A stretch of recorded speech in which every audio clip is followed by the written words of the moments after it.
Prajwal Revanna sex scandal ಪ್ರಕರಣದಲ್ಲಿ ತುಂಬ interesting ಬೆಳವಣಿಗೆ. ಅವರ ತಂದೆ ಅರೆಸ್ಟ್ ಆಗಿದ್ದಾರೆ ಬೌರಿಂಗ್ ಆಸ್ಪತ್ರೆಯಲ್ಲಿ. ವೈದ್ಯಕೀಯ ಪರೀಕ್ಷೆಯ ನಂತರ ಅವ್ರನ್ನ ಮ್ಯಾಜಿಸ್ಟ್ರೇಟ್ ಮನೆಗೆ ಕರೆದುಕೊಂಡು ಹೋಗಲಾಗ್ತಾ ಇದೆ. ನಿನ್ನೆ ಮಧ್ಯಾಹ್ನ ದೇವೇಗೌಡರ ಮನೆಯಿಂದನೇ ರೇವಣ್ಣನವರನ್ನು ಅರೆಸ್ಟ್ ಮಾಡಲಾಯಿತು.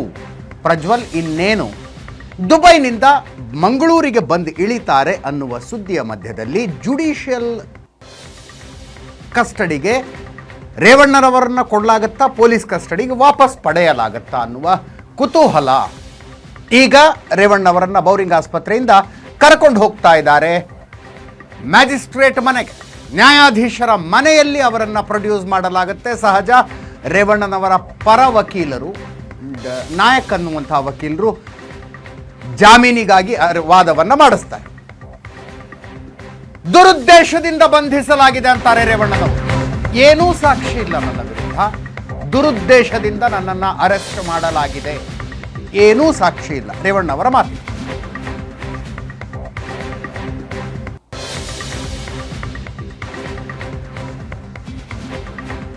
ಅರೆಸ್ಟ್ ಆದ ನಂತರ ಮೊಟ್ಟ ಮೊದಲ ರಿಯಾಕ್ಷನ್ ಬೌರಿಂಗ್ ಆಸ್ಪತ್ರೆಯಲ್ಲಿ ಮಾಧ್ಯಮಗಳಿಗೆ ರೇವಣ್ಣನವರ ಹೇಳಿಕೆ. ಕಸ್ಟಡಿಯಲ್ಲಿದ್ದಾಗಲೇ ಹೇಳಿಕೆಯನ್ನು ಕೊಟ್ಟಿದ್ದಾರೆ.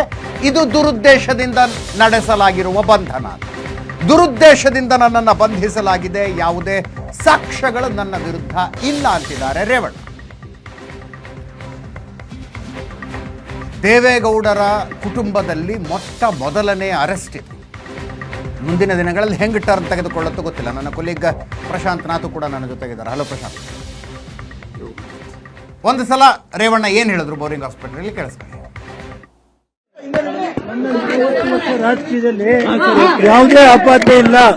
ಇದು ದುರುದ್ದೇಶದ ಮೇಲೆ ರಾಜಕೀಯದ ಷಡ್ಯಂತ್ರ ಮಾಡಿ ಇವತ್ತು ಯಾವುದೇ ಪುರಾವೆ ಇಲ್ಲದೆ 28ನೇ ತಾರೀಕು ನನ್ನ ಮೇಲೆ ಒಂದು ಇದು ಮಾಡಿ ಆಮೇಲೆ 2ನೇ ತಾರೀಕು ಏನು ಪುರಾವೆ ಸಿಕ್ಕಿಲ್ಲ ಅಂತ 2ನೇ ತಾರೀಕು ಕಿತ್ತಪ್ಪೆ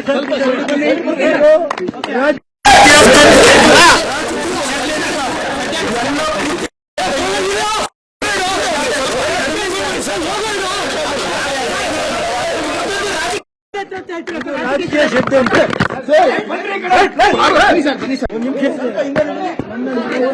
ರಾಜಕೀಯದಲ್ಲಿ ಯಾವುದೇ ಆಪಾದನೆ ಇಲ್ಲ. ಇದು ದುರುದ್ದೇಶದ ಮೇಲೆ ರಾಜಕೀಯದ ಷಡ್ಯಂತ್ರ ಮಾಡಿ ಇವತ್ತು ಯಾವುದೇ ಪುರಾವೆ ಇಲ್ಲದೆ 28ನೇ ಮಾಜಿ ಸಚಿವ HD ರೇವಣ್ಣ ಕೆಲವೇ ಕ್ಷಣಗಳಲ್ಲಿ ನ್ಯಾಯಾಧೀಶರ ಮುಂದೆ ನಿಂತ್ಕೊಳ್ತಾರೆ. ಅವರ ಪರ ವಕೀಲರು ಜಾಮೀನಿಗಾಗಿ ಅರ್ಜಿಯನ್ನು ಸಲ್ಲಿಸ್ತಾರೆ. ಸಹಜ, SIT ಪರ ವಕೀಲರು ಹೆಚ್ಚಿನ ವಿಚಾರಣೆಗಾಗಿ ಅವರನ್ನು ವಶಕ್ಕೆ ಕೊಡುವಂತೆ ಮನವಿ ಮಾಡ್ತಾರೆ. ಪೊಲೀಸ್ ಕಸ್ಟಡಿಗ, ಜುಡಿಷಿಯಲ್ ಕಸ್ಟಡಿ ಅಥವಾ ಜೈಲಿಗ ಅಥವಾ ಜಾಮೀನ, ಮೂರು ಸಾಧ್ಯತೆಗಳಿರೋದು. ಆ ಸಾಧ್ಯತೆಗಳು ಏನು, ಯಾವುದು, ಅವುಗಳ ಪೈಕಿ ಯಾವುದು ಸತ್ಯ ಆಗುತ್ತೆ ಅಂತ ಕೆಲವೇ ಕ್ಷಣಗಳಲ್ಲಿ ಗೊತ್ತಾಗುತ್ತೆ. ನನ್ನ ಕೊಲೀಗ್ ಪ್ರಶಾಂತ್ ನಾಥ್ ನನ್ನ ಜೊತೆಗಿದ್ದಾರೆ. ಪ್ರಶಾಂತ್, ಸ್ಟೇಟ್ ಪಾಲಿಟಿಕ್ಸ್ ಮೇಲೆ ಇದರ ಇಂಪ್ಯಾಕ್ಟ್ ಏನು ಕಾಣಿಸ್ತಾ ಇದೆ ನಿಮಗೆ? ಅದೇ ನನಗನ್ಸುತ್ತೆ ಸ್ಟೇಟ್ ಆ್ಯಂಡ್ ಸೆಂಟ್ರಲ್ ಎರಡು ಪಾಲಿಟಿಕ್ಸ್ ಮೇಲೆ ಪ್ರಜ್ವಲ್ ರೇವಣ್ಣ ವಿಡಿಯೋ CDಗಳ ಒಂದು ಇಂಪ್ಯಾಕ್ಟ್ ನಿಶ್ಚಿತವಾಗಿ ಪರ್ಸೆಪ್ಷನ್ ರೂಪದಲ್ಲಿ ಇದ್ದೇ ಇದೆ. ಯಾಕಂದರೆ ಪ್ರಜ್ವಲ್ ರೇವಣ್ಣ ಅವರ CD ಬಂದಾಗ ಹಾಸನದ ಚುನಾವಣೆ ಇತ್ತು. 2-3 ದಿನಗಳ ಕಾಲ ಪ್ರಜ್ವಲ್ ರೇವಣ್ಣ CD ಹಾಸನದಲ್ಲಿ ಮತ್ತು ಹಳೆ ಮೈಸೂರು ಭಾಗದಲ್ಲಿ ದೊಡ್ಡ ಮಟ್ಟದಲ್ಲಿ ಚರ್ಚೆ ಆಯಿತು. ಈ ಬಾರಿ ನೋಡಬೇಕಾಗತ್ತೆ ಈ ಚುನಾವಣೆಯಲ್ಲಿ ಹಾಸನದಲ್ಲಿ ಇದರ ಇಂಪ್ಯಾಕ್ಟ್ ಎಷ್ಟು ಅಂತಕ್ಕಂಥದ್ದು. ಅದು ಒಂದು ಸತ್ಯ. ಈಗ ವೋಟ್ ಯಾರಿಗೆ ಹಾಕಿದ್ದಾರೆ, ಹೇಗೆ ಹಾಕ್ತಾರೆ ಅಂತಕ್ಕಂಥದ್ದು ಕನ್ವೆನ್ಷನಲ್ ವಿಸ್ಡಮ್ಮಿಂದ ನೋಡ್ಲಿಕ್ಕೆ ಆಗಲ್ಲ. 10 ವರ್ಷದ ಹಿಂದೆ ಈ CDಗಳು ಬಂದಾಗಕ್ಕೂ ಮತ್ತು ಈಗ ಈ CDಗಳು ಹರಿದಾಡುವ ವೇಗ ಮತ್ತು ತಲುಪುವ ಜನಕ್ಕೂ ಅವರ ವೋಟಿಂಗ್ ಪ್ಯಾಟರ್ನ್ ಮೇಲೆ ಏನು ಪರಿಣಾಮ ಬೀರುತ್ತೆ ಅಂತಕ್ಕಂಥದ್ದು ಪ್ರಾಯಶಃ ಹಾಸನದ ರಿಸಲ್ಟ್ ಸ್ಪಷ್ಟವಾಗಿ ಹೇಳುತ್ತೆ. ಆದರೆ BJP ಮತ್ತು JDS ವಿಸಿಬಲಿ ಬ್ಯಾಕ್ಫುಟ್ನಲ್ಲಿವೆ ಅಂತಕ್ಕಂಥದ್ದು ಸ್ಪಷ್ಟವಾಗಿ ಕಾಣುತ್ತೆ. BJPಗೆ ನೇರವಾಗಿ ಈ ಪ್ರಕರಣ ಸಂಬಂಧ ಇಲ್ಲದೆ ಹೋದರೂ ಕೂಡ ನರೇಂದ್ರ ಮೋದಿ, RSS ಆ ರೀತಿಯಾಗಿರ್ತಕ್ಕಂಥ ಒಂದು ವ್ಯಕ್ತಿತ್ವ ಮತ್ತು ಚರಿಷ್ಮಾ ಇದ್ದವರಿಗೆ ಪ್ರಜ್ವಲ್ ರೇವಣ್ಣ ಅವರ CDಗಳು ಒಂದು ರೀತಿಯ ಮುಜುಗರವನ್ನು ನಿಶ್ಚಿತವಾಗಿ ತಂದೊಡ್ಡಿವೆ. ಪರ್ಸೆಪ್ಷನ್ ವೈಸ್ ಹೇಳಬೇಕಾದ್ರೆ ನೇಹಾ ಹಿರೇಮಠ್ ಪ್ರಕರಣ ಮುಂಬೈ ಕರ್ನಾಟಕ ಭಾಗದಲ್ಲಿ ಒಂದು BJPಗೆ ಕ್ಲೀನ್ ಸ್ವೀಪ್ನ ಒಂದು ಪ್ರಕರಣ, ಒಂದು ಅಸ್ತ್ರವಾಗಿ ನೇಹಾ ಹಿರೇಮಠ್ ಪ್ರಕರಣ ಸಿಕ್ಕಿತ್ತು. ಆದರೆ ಕಳೆದ ಒಂದು ವಾರದಿಂದ, ಅಂದರೆ ಮೊದಲನೇ ಹಂತದ ಚುನಾವಣೆ ಮುಗಿದ ಒಂದು ದಿನದ ನಂತರದಿಂದ ಪ್ರಜ್ವಲ್ ರೇವಣ್ಣ ವಿಚಾರವೇ ಸೋಷಿಯಲ್ ಮೀಡಿಯಾ ಮತ್ತು ಮೇನ್ ಸ್ಟ್ರೀಮ್ ಮೀಡಿಯಾದಲ್ಲಿ ಚರ್ಚೆ ಆಗ್ತಾ ಇದೆ. ನನಗೆ ನೇರವಾಗಿ ಕಾನ್ಸ್ಟಿಟ್ಯೂನ್ಸಿ ವೈಸ್ ಇಲ್ಲಿ ಇಫೆಕ್ಟ್ ಆಗುತ್ತೆ, ಅಲ್ಲಿ ಇಫೆಕ್ಟ್ ಆಗುತ್ತೆ ಅಂತಕ್ಕಂಥದ್ದಕ್ಕಿಂತ ಜನರ ಮಸ್ತಿಷ್ಕವನ್ನು ಈ ಪ್ರಕರಣ ತಲುಪಿದೆ ಅನ್ನೋದರಲ್ಲಿ ಎರಡು ಮಾತಿಲ್ಲ. ವೋಟಿಂಗ್ ಪ್ರಯಾರಿಟಿ ಇರುತ್ತಾ, ದಟ್ ಈಸ್ ಕ್ವಶನೇಬಲ್. ಆದರೆ ಒಂದಂತೂ ನಿಜ, BJP ಮತ್ತು JDSಗೆ ತೀವ್ರ ಮುಜುಗರವನ್ನು ಈ ಪ್ರಕರಣ ತಂದೊಡ್ಡಿದೆ. HD ರೇವಣ್ಣ ಅರೆಸ್ಟ್ನ ಇಂಪ್ಯಾಕ್ಟ್ ಅಂದರೆ ಅಫ್ಕೋರ್ಸ್ ಪ್ರಜ್ವಲ್ ರೇವಣ್ಣ ವಿಡಿಯೋಗಳು, ಫೋಟೋಗಳು ವೈರಲ್ ಆಗಿರೋದು, ಸಾವಿರಾರು ವಿಡಿಯೋಗಳು, ನೂರಾರು ಹೆಣ್ಣು ಮಕ್ಕಳು, ಅದು ಬೇರೆ ರೀತಿಯ ಚರ್ಚೆ ಇದೆ. ಅದರಲ್ಲಿ ಒಂದು ಆಕ್ರೋಶ ಇದೆ, ಒಂದು ಅಸಹ್ಯ ಇದೆ, ಹೇವರಿಕೆ ಇದೆ, ಎಲ್ಲ ಫೈನ್. ಬಟ್ ರೇವಣ್ಣನವ್ರನ್ನ ಅರೆಸ್ಟ್ ಮಾಡಿದ್ದು 10 ವರ್ಷಗಳ ಹಿಂದೆ ನಡೆದಿದೆ ಎನ್ನಲಾದ ಘಟನೆಯ ದೂರಿನ ಆಧಾರದ ಮೇಲೆ ದೇವೇಗೌಡರ ಮನೆಯಿಂದ ಅರೆಸ್ಟ್ ಮಾಡಿದ್ದು. ದೇವೇಗೌಡರ ಮನೆಗೆ ಹೋಗಿ ಕರ್ಕೊಂಬಂದರು ಪೊಲೀಸರು ಇವರನ್ನು. ಇದರ ಇಂಪ್ಯಾಕ್ಟ್ ಡೆಫಿನೆಟ್ಲಿ ಇರುತ್ತಲ್ವಾ?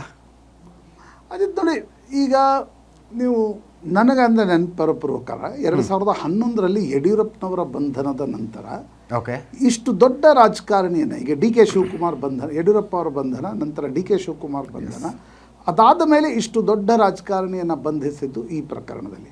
ಆ ಎರಡೂ ಪ್ರಕರಣಗಳ ಫೀಚರ್ ಬೇರೆ. ಆ ಎರಡೂ ಪ್ರಕರಣಗಳು ಭ್ರಷ್ಟಾಚಾರದ ಆರೋಪಗಳ ಕಾರಣದಿಂದ ಬಂಧನವಾಗಿತ್ತು. ಇಲ್ಲಿ ಹೆಣ್ಣು ಮಕ್ಕಳ ಕಾರಣದಿಂದ ಈ HD ರೇವಣ್ಣ ಅವರ ಬಂಧನ ಆಗ್ತಾ ಇದೆ. ನನಗನ್ಸುತ್ತೆ ನೋಡಿ, ಅನೇಕ ಬಾರಿ ಈ ರೀತಿ ದೊಡ್ಡ ಸಮುದಾಯಗಳು, ಪ್ರಬಲ ಜಾತಿಗಳು ಇಂಥ ಪ್ರಕರಣದಲ್ಲಿ ಆ ರಾಜಕಾರಣಿಯನ್ನು ಬೆಂಬಲಿಸಿದ ಉದಾಹರಣೆಗಳು ಕೂಡ ಸಾಕಷ್ಟಿವೆ. ಜಾತಿ ರಾಜಕಾರಣವನ್ನು ಮಾಡ್ಕೊಳ್ತಾ ಬಂದವರಿಗೆ ಇದು ಲಯಬಿಲಿಟಿ ಅಲ್ಲ, ಜೈಲಿಗೆ ಹೋಗ್ತಕ್ಕಂಥದ್ದು ಒಂದು ಅಸೆಟ್ನ ರೂಪದಲ್ಲಿ ಪರಿವರ್ತಿತವಾಗಿರ್ತಕ್ಕಂಥ ಸಾಕಷ್ಟು ಪ್ರಕರಣಗಳಿವೆ. ಆದರೆ ಈಗಲೇ ಎಲ್ಲದಕ್ಕೂ ಶರ ಬರಲಿಕ್ಕೆ ಸಾಧ್ಯ ಇಲ್ಲ. ಪ್ರಜ್ವಲ್ ರೇವಣ್ಣ ವಾಪಸ್ ಭಾರತಕ್ಕೆ ಬಂದ ನಂತರ ಅವ್ರ ಬಳಿ ಏನೇನು ಆ್ಯಕ್ಚುಲಿ ಅವ್ರ ಸಿಡಿಗಳಲ್ಲಿ ಏನೇನು ಭಾಗಿಯಾಗಿದ್ದರು, ಉಳಿದವ್ರೇನು ಭಾಗಿಯಾಗಿದ್ದರು, ಸಾಕ್ಷ್ಯಗಳೆಷ್ಟಿವೆ, ಎಷ್ಟು ಜನ ಬಂದು ಹೊರಗಡೆ ದೂರು ಕೊಡ್ತಾರೆ, ಇವೆಲ್ಲ ಅಂಶ. ಯಾಕಂದರೆ ಇದು ಸಣ್ಣ ಪ್ರಕರಣ ಅಲ್ಲ. ಈಗ ನಾವು ಚಿತ್ರದುರ್ಗದ ಸ್ವಾಮೀಜಿಯವರ ಪ್ರಕರಣ ನೋಡಿದ್ವಿ. ಅಲ್ಲಿ ಒಂದು ರೀತಿ ಪೋಕ್ಸೋ ಹಾಕಿದ ತಕ್ಷಣ ಅವ್ರು ಜೈಲಿಗೆ ಕಳಿಸ್ಬೇಕಾಯ್ತು. ತದನಂತರ ಸಮಾಜದ ಬೆಂಬಲ ಇದ್ದರೂ ಕೂಡ ಅವರು ನಿಧಾನವಾಗಿ ವೀಕ್ ಆಗ್ತಾ ಬಂದರು. ಏನು ಕಾರಣ? ಸಣ್ಣ ಹೆಣ್ಣು ಹುಡುಗರನ್ನು ಬಳಸ್ಕೊಂಡ್ರು ಅಂತಕ್ಕಂಥ ಆರೋಪ ಇರುವ ಕಾರಣ. ಇಲ್ಲೂ ಕೂಡ ಪ್ರಜ್ವಲ್ ಮೇಲೆ ನನಗನ್ಸುತ್ತೆ cutting across the party line and cutting across the ಸಮುದಾಯದ ಲೈನ್ ಹೊರತುಪಡಿಸಿಯೂ ಕೂಡ ಜನ ಒಂದು ರೀತಿ ಆಕ್ರೋಶಿತರಾಗಿದ್ದಾರೆ, ಜನ ಒಂದು ರೀತಿ ಬೇಸರಗೊಂಡಿದ್ದಾರೆ. ಕಾನೂನಾತ್ಮಕವಾಗಿ ಮುಂದೇನಾಗುತ್ತೆ, ಸರ್ಕಾರಗಳು ಪ್ರಾಸಿಕ್ಯೂಷನನ್ನು ಎಷ್ಟು ಗಟ್ಟಿಯಾಗಿ ನಡೆಸ್ತವೆ, ಅದು ಮುಂದಿನ ಭಾಗ. ಆದರೆ ತಕ್ಷಣಕ್ಕೆ ದೇವೇಗೌಡರಿಗೆ, JDSಗೆ ಮತ್ತು ರೇವಣ್ಣನವರಿಗೆ ಒಂದು ದೊಡ್ಡ ಸೆಟ್ ಬ್ಯಾಕ್ ಆಗಿದೆ ಅಂತಕ್ಕಂಥದ್ದು ಸ್ಪಷ್ಟ. ಹೆಣ್ಣು ಮಕ್ಕಳ ವಿಚಾರದಲ್ಲಿ ದೇವೇಗೌಡರ ಮಗ ಜೈಲಿಗೆ ಹೋಗ್ತಕ್ಕಂಥದ್ದು ನಿಶ್ಚಿತವಾಗಿ ಒಂದು ಸೆಟ್ ಬ್ಯಾಕ್ ಆಗಿದೆ. ಆದರೆ ಮುಂದೆ ಕಾನೂನಿನಾತ್ಮಕವಾಗಿ ಎಷ್ಟು ಸಾಕ್ಷ್ಯಗಳಿವೆ, ಏನಿದೆ, ಇವತ್ತಷ್ಟೇ ಈಗ ರೇವಣ್ಣ ಹೇಳಿದ್ದಾರೆ. ಪ್ರತಿಯೊಬ್ಬ ಆರೋಪಿಯೂ ಕೂಡ ಮೊದಲ ಹೇಳಿಕೆ ಇದೇ ಇರುತ್ತೆ, ಇಲ್ಲ ನನಗೆ ರಾಜಕೀಯವಾಗಿ ತುಳಿಯುವಂಥ ಪ್ರಯತ್ನ ಮಾಡ್ತಕ್ಕಂಥ ಪ್ರಯತ್ನ, ಇದೆಲ್ಲವೂ ಕೂಡ ಇರುತ್ತೆ. ಆದರೆ ನಿಶ್ಚಿತವಾಗಿ ಪ್ರಾಸಿಕ್ಯೂಷನ್ ಬಳಿ ಏನೇನಿದೆ, ಏನೇನು ಸಾಕ್ಷ್ಯ ಬರುತ್ತೆ, ಇದು ಮುಂದಿನ ಭಾಗ ಅನಿಸುತ್ತೆ. ಆದರೆ ಯಾರೂ ಕೂಡ ಅಂದ್ಕೊಂಡಿರಲಿಲ್ಲ. ನನಗನ್ಸುತ್ತೆ 91 ವರ್ಷದ ದೇವೇಗೌಡರಿಗೆ ಈ ಪ್ರಕರಣದಿಂದ ಎಷ್ಟು ಸೆಟ್ ಬ್ಯಾಕ್ ಆಗಿರ್ಬೋದು ಅಥವಾ ಎಷ್ಟು ನೋವಾಗಿರಬಹುದು. ಈ ವಯಸ್ಸಿನಲ್ಲಿ ದೇವೇಗೌಡರು ಇದನ್ನೆಲ್ಲ ನೋಡ್ಬೇಕು.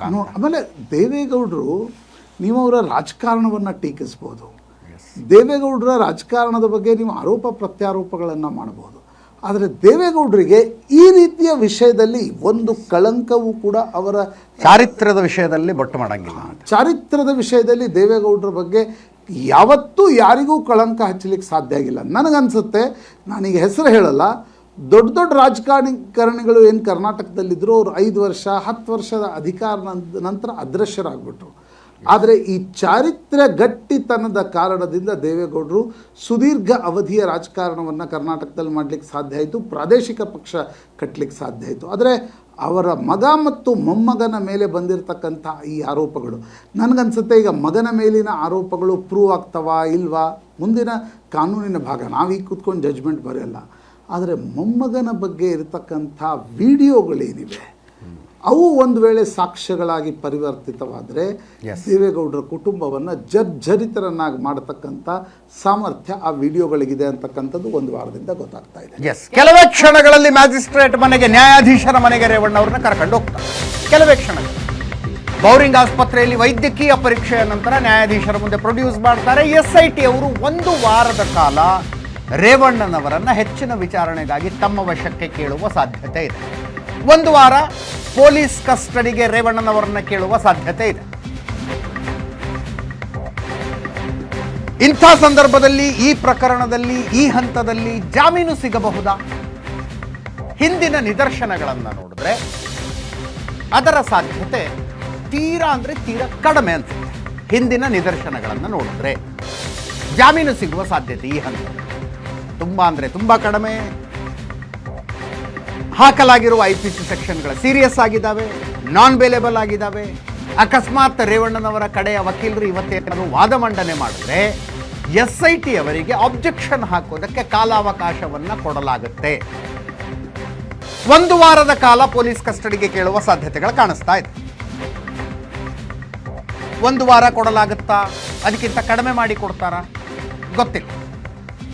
ನ್ಯಾಯಾಧೀಶರ ಮನೆಗೆ ಕರ್ಕೊಂಡು ಹೋಗ್ತಾ ಇದ್ದಾರೆ, ಅಲ್ಲಿ ನಿರ್ಧಾರ ಆಗುತ್ತೆ. 40 ವರ್ಷದ ನಿಷ್ಕಳಂಕ ರಾಜಕೀಯ ಮಾಡಿದ್ದೀನಿ ಅಂದ್ರು HD ರೇವಣ್ಣ. ಅದಾದ ನಂತರ ಇಂಥದ್ದೊಂದು ಆರೋಪ, ಹೆಣ್ಣು ಮಕ್ಕಳ ವಿಷಯದಲ್ಲಿ ಆರೋಪ, ಚಾರಿತ್ರ್ಯದ ವಿಷಯದಲ್ಲಿ ಪ್ರಕರಣ. ಪ್ರಶಾಂತ್ ಹೇಳ್ತಿದ್ದ ಹಾಗೆ ಈ ವಯಸ್ಸಿನಲ್ಲಿ ದೇವೇಗೌಡರು ಇದನ್ನೆಲ್ಲ ನೋಡಬೇಕಾದ ಪರಿಸ್ಥಿತಿ ಬಂದುಬಿಡ್ತು. ತಂದೆಯ ಮನೆಯಿಂದಾನೇ ಮಗನನ್ನು ಅರೆಸ್ಟ್ ಮಾಡಿ ಕರ್ಕೊಂಡು ಬಂದರು.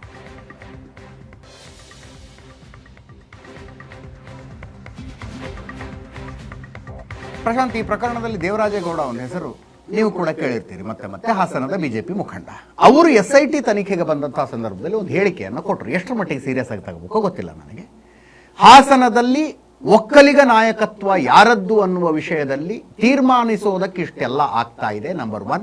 ನಂಬರ್ 2, ಕುಮಾರಸ್ವಾಮಿ ಅವರು ತುಂಬಾ ದೊಡ್ಡದೊಂದು ನಿರ್ಧಾರವನ್ನು ಪ್ರಕಟಿಸ್ತಾರೆ ಅಂದ್ರು.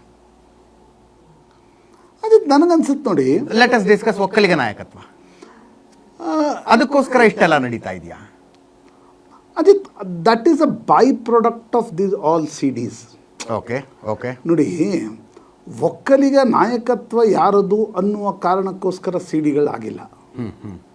CDಗಳಾಗಿದ್ದು ಮಾನಸಿಕ ವಿಕೃತಿಯ ಕಾರಣದಿಂದ. ಕರೆಕ್ಟ್. ಆ CDಗಳು ಅಲ್ಲಿದ್ವು. ಎಸ್. ಪ್ರಾಯಶಃ ನಮ್ಗೆ ಅವಾಗ ಕಿವಿ ಕೇಳ್ತಾ ಇತ್ತು. ಬಟ್ ಅನೇಕ ಬಾರಿ ಏನಾಗುತ್ತೆ, ಮೇನ್ ಸ್ಟ್ರೀಮಿಗೆ ಬರುವವರೆಗೂ ಕೂಡ ಅಷ್ಟೊಂದು CDಗಳ ಬಗ್ಗೆ ಹೋಗಿ ಯಾರು ತಲೆ ಕೆಡಿಸ್ಕೊಳ್ಳಲ್ಲ, ನಂಬರ್ 1. ನಂಬರ್ 2, ಈ ರೀತಿಯ CDಗಳ ಬಗ್ಗೆ ನಾವು ಸುದ್ದಿ ಮಾಡಬೇಕಾ ಅಂತಕ್ಕಂಥದ್ರ ಬಗ್ಗೆ ನಮಗೆ ಅನೇಕ ಬಾರಿ ಹಿಂಜರಿಕೆ ಇರುತ್ತೆ. ಕರೆಕ್ಟ್. ಅದರ ಸತ್ಯಾಸತ್ಯತೆ ಏನು, ಅದರ ವೆರಿಫೈ ಮಾಡೋರು ಯಾರು ಅಂತಕ್ಕಂಥದ್ದು. ಆದರೆ ಚುನಾವಣೆಯ ಮುಂಚಿನ 3-4 ದಿನಗಳ ಮುಂಚೆ ಪೆನ್ಡ್ರೈವ್ದಲ್ಲಿ ಈ CDಗಳು ಹೊರಗಡೆ ಬರಲಿಕ್ಕೆ ತೊಡಗಿದಾಗ, ದೃಶ್ಯಗಳು ಹೊರಗಡೆ ಬರಲಿಕ್ಕೆ ತೊಡಗಿದಾಗ ಬೆಕ್ಕಸ ಬೆರಗಾಗಿ ಇಡೀ ಕರ್ನಾಟಕ ಅದನ್ನು ನೋಡ್ತಾ ಇತ್ತು. ಕಾರಣ ಇಷ್ಟೇ, CDಯ ಕೊನೆಯ ಭಾಗದಲ್ಲಿ ಆ ಮನೆ ಕೆಲಸದವಳ ಮೇಲೆ ಆಗಿರ್ತಕ್ಕಂಥ ದೃಶ್ಯಗಳೇನಿದ್ವು ಅದು ಸಿಟ್ಟು ತರಿಸಿರು. ಅದು ಸಿಟ್ಟು ತರಿಸಿತ್ತು, ಒಂದು ರೀತಿ ಬೇಸರ ಮೂಡಿಸಿತ್ತು. ಒಬ್ಬ MP ಇದನ್ನೆಲ್ಲ ಮಾಡಬೇಕಾ, ಅಥವಾ MP ಅಥವಾ ಅಂತ ಅಲ್ಲಿ ಪ್ರಶ್ನೆ ಅಲ್ಲ, ಈ ಯಾವುದಿದು ಮಾನಸಿಕ ವಿಕೃತಿ ಅಂತಕ್ಕಂಥದ್ರ ಬಗ್ಗೆ ಸಿಟ್ಟು ಮೂಡಿಸಿತ್ತು. ಅದಾದ ಮೇಲೆ ಚುನಾವಣೆಗಳು ಬಂದು, ಚುನಾವಣೆ ಲಾಭ ನಷ್ಟಕ್ಕೋಸ್ಕರವೇ CD ಟೈಮಿಂಗನ್ನು ನಾವು ಪ್ರಶ್ನೆ ಮಾಡಬಹುದು. ಆದರೆ ಯಾವತ್ತೋ ಒಂದಿನ ಈ ರೀತಿಯ ದೃಶ್ಯಗಳು ಹೊರಗಡೆ ಬಂದೇ ಬರ್ತವೆ. ಚುನಾವಣೆಗೆ ಮುಂಚೆ ಈ ದೃಶ್ಯಗಳು ಹೊರಗಡೆ ಬಂದಾಕ್ಷಣ ಹಾಸನದಲ್ಲಿ ಈಗ ಯಾರೋ ಇದನ್ನು ಬಳಸ್ಕೊಂಡಿದ್ರೆ, ಕುಮಾರಸ್ವಾಮಿ ಹೇಳ್ತಿರ್ತಾರೆ ಮಹಾನಾಯಕ ಒಬ್ಬರು ಬಳಸ್ಕೊಂಡು DK ಶಿವಕುಮಾರ್ ಹತ್ತ ಬಟ್ಟು ಮಾಡ್ತಾ ಇರ್ತಾರೆ. ದೇವೇಗೌಡರ ಕುಟುಂಬದ ವಿರೋಧಿಗಳು ಇದನ್ನು ಬಳಸ್ಕೊಂಡಿದ್ದೇ ಆದಲ್ಲಿ ಅದು CDಯಲ್ಲಿತ್ತು ಅನ್ನುವ ಕಾರಣಕ್ಕೋಸ್ಕರ. ನೋಡಿ, ಮೊದಲು ನೀವು ಏನನ್ನೂ ಹೇಳ್ಬೋದು. ಈಗ CDಯಲ್ಲಿ ಮಹಿಳೆಯರ ಪ್ರೈವಸಿ ಹೋಗಿದೆ, ಮಹಿಳೆಯರ ಮುಂದಿನ ಕಥೆ ಏನು ಅಂತಕ್ಕಂಥ ಪ್ರಶ್ನೆ ಬರುತ್ತೆ. CDಯಿಂದ ಕಾಂಗ್ರೆಸ್ಗೆ ಲಾಭ ಆಗತ್ತಾ ಹಾಸನದಲ್ಲಿ ಅಂತಕ್ಕಂಥ ಪ್ರಶ್ನೆ ಬರುತ್ತೆ. CDಯಿಂದ ಕುಮಾರಸ್ವಾಮಿ ಮತ್ತು ರೇವಣ್ಣನವರ ನಡುವೆ ಇರತಕ್ಕಂಥ ಕಂದಕ ಇನ್ನಷ್ಟು ದೊಡ್ಡದಾಗಿದೆ ಅಂತಕ್ಕಂಥ ಪ್ರಶ್ನೆ ಬರುತ್ತೆ. CDಯಿಂದ ದೇವೇಗೌಡರಿಗೆ ಪಾಪ ಈ ವಯಸ್ಸಿನಲ್ಲಿ ಈ ದುಃಖ ಇರಬಾರ್ದಾಗಿತ್ತು ಅಂತಕ್ಕಂಥ ಪ್ರಶ್ನೆ ಬರುತ್ತೆ. ಆದರೆ ಮುಖ್ಯವಾಗಿರ್ತಕ್ಕಂಥದ್ದು ಈ CDಗಳು ಯಾಕಾಗಿ ಮಾಡಲ್ಪಟ್ವು, ಯಾರು ಮಾಡಿದರು, ಮಾನಸಿಕ ವಿಕೃತಿಯ ಭಾಗವ, ಬ್ಲ್ಯಾಕ್ ಮೇಲ್ ಮಾಡ್ತಾ ಇದ್ರ, ಇದು ತನಿಖೆ ಆಗಬೇಕು. ಉಳಿದ ನಂತರ ನೋಡಿ, ಯಾವುದೇ ಒಂದು ಪ್ರಕರಣ ನಡೆದರೂ ಅದರ ಪೊಲಿಟಿಕಲ್ ಕಾನ್ಸಿಕ್ವೆನ್ಸ್ ಇರುತ್ತೆ, ಅದರ ಲೀಗಲ್ ಕಾನ್ಸಿಕ್ವೆನ್ಸ್ ಇರುತ್ತೆ. ನನಗನ್ಸುತ್ತೆ ಹೊರಗೆ ಬರೋದಕ್ಕೆ ಪೊಲಿಟಿಕಲ್ ಉದ್ದೇಶಗಳು ಇರ್ತವೆ, ರಾಜಕೀಯ ಉದ್ದೇಶಗಳು ಇರ್ತವೆ. ಈಗ ರಮೇಶ್ ಜಾರಕಿಹೊಳಿ ಇದು ಬಂತಪ್ಪ ಹೊರಗೆ, ರಮೇಶ್ ಜಾರಕಿಹೊಳಿ ಇದು ಸಿಡಿ ಹೊರಗೆ ಬಂತು, ರಾಜಕೀಯ ಉದ್ದೇಶ ಇತ್ತು. ಅಜಿತೊಬ್ಬ ಈಗ ರಾಜಕೀಯ ನಾಯಕನ ಭ್ರಷ್ಟಾಚಾರದ ಪ್ರಕರಣ ಹೊರಗಡೆ ಬಂತು. ಎಸ್, ಆತನ ಪ್ರತಿದ್ವಂದ್ವಿ ಅಥವಾ SR ಹಿರೇಮಠ್ ಥರದ ಸಾಮಾಜಿಕ ಕಾರ್ಯಕರ್ತರು ಬದ್ಧತೆ ಇರೋರು ಇದನ್ನು ತೆಗಿಬೇಕೇ ಹೊರತು ಕರೆಕ್ಟ್ ಜನಸಾಮಾನ್ಯರಿಗೆ ಇದನ್ನು ತೆಗಿಲಿಕ್ಕೆ ಆಗಲ್ಲ. ಅನೇಕ ಬಾರಿ yes. ಮಾಧ್ಯಮಗಳು ಇದನ್ನು ಹೊರಗೆ. ರಮೇಶ್ ನಮ್ಮ ಜೊತೆ, ನಮ್ಮ ಕೋರ್ಟ್ ಬಿಟ್ ರಿಪೋರ್ಟರ್ ರಮೇಶ್ ಲೈವ್ ನಲ್ಲಿ ಇದ್ದಾರೆ. ರಮೇಶ್, ಏನು ಪಾಸಿಬಿಲಿಟಿ ಕಾಣಿಸ್ತಾ ಇದೆ? ಒಂದು ವಾರ ಕಸ್ಟಡಿ ಕೇಳ್ತಾರಾ SIT ಅವರು?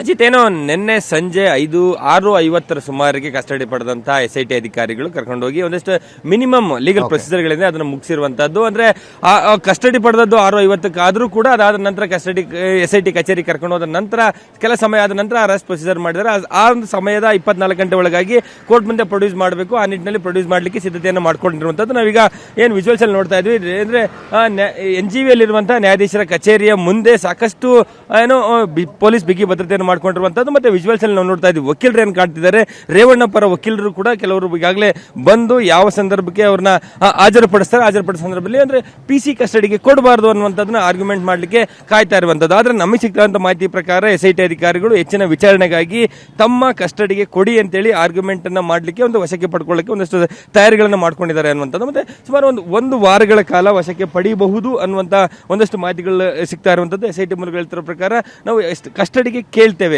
ಕಸ್ಟಡಿಗೆ ಕೊಡುವಂಥದ್ದು ಬಿಡುವಂತಹದ್ದು ಕೂಡ ನ್ಯಾಯಾಧೀಶರಿಗೆ ಬಿಟ್ಟಂತ ವಿಚಾರ ಅನ್ನುವಂಥದ್ದು. ಮತ್ತೆ ನಾವಿಲ್ಲಿ ಗಮನಿಸಬಹುದು, ಒಂದು ಅಂದ್ರೆ ಕೆಲವೊಂದಷ್ಟು ಪ್ರಕರಣಗಳಲ್ಲಿ ಜಡ್ಜ್ ಹೋಮ್ ಆಫೀಸಿಗೆ ಪ್ರೊಡ್ಯೂಸ್ ಮಾಡಿದ ಸಂದರ್ಭದಲ್ಲಿ ಕೆಲವು ಮ್ಯಾಜಿಸ್ಟ್ರೇಟ್ಗಳು ಪೊಲೀಸ್ ಕಸ್ಟಡಿಗೆ ಕೊಟ್ಟದ್ದು ಉಂಟು. ಕೆಲವರು ನಾಳೆ ರೆಗ್ಯುಲರ್ ಕೋರ್ಟ್ ಮುಂದೆ ಹಾಜರುಪಡಿಸಿ ಆಗ ನೀವು ಆರ್ಗ್ಯುಮೆಂಟ್ ಮಾಡಿ ನೀವು ಪೊಲೀಸ್ ಕಸ್ಟಡಿಯನ್ನು ಕೇಳಿ ಅನ್ನುವಂಥದ್ದು ಹೇಳಿದಂತ ಉದಾಹರಣೆಗಳು ಉಂಟು. ಅಂದ್ರೆ ಇದೇ ರೀತಿ ಪೊಲೀಸ್ ಕಸ್ಟಡಿ ಕೊಡಬೇಕು ಕೊಡಬಾರದು ಅನ್ನುವಂಥದ್ದಕ್ಕೆ ಯಾವುದೇ ನಿಜವಾದಂತ ರೂಲ್ಸ್ ಅಂಡ್ ರೆಗ್ಯುಲೇಷನ್ಸ್ ಇಲ್ಲ.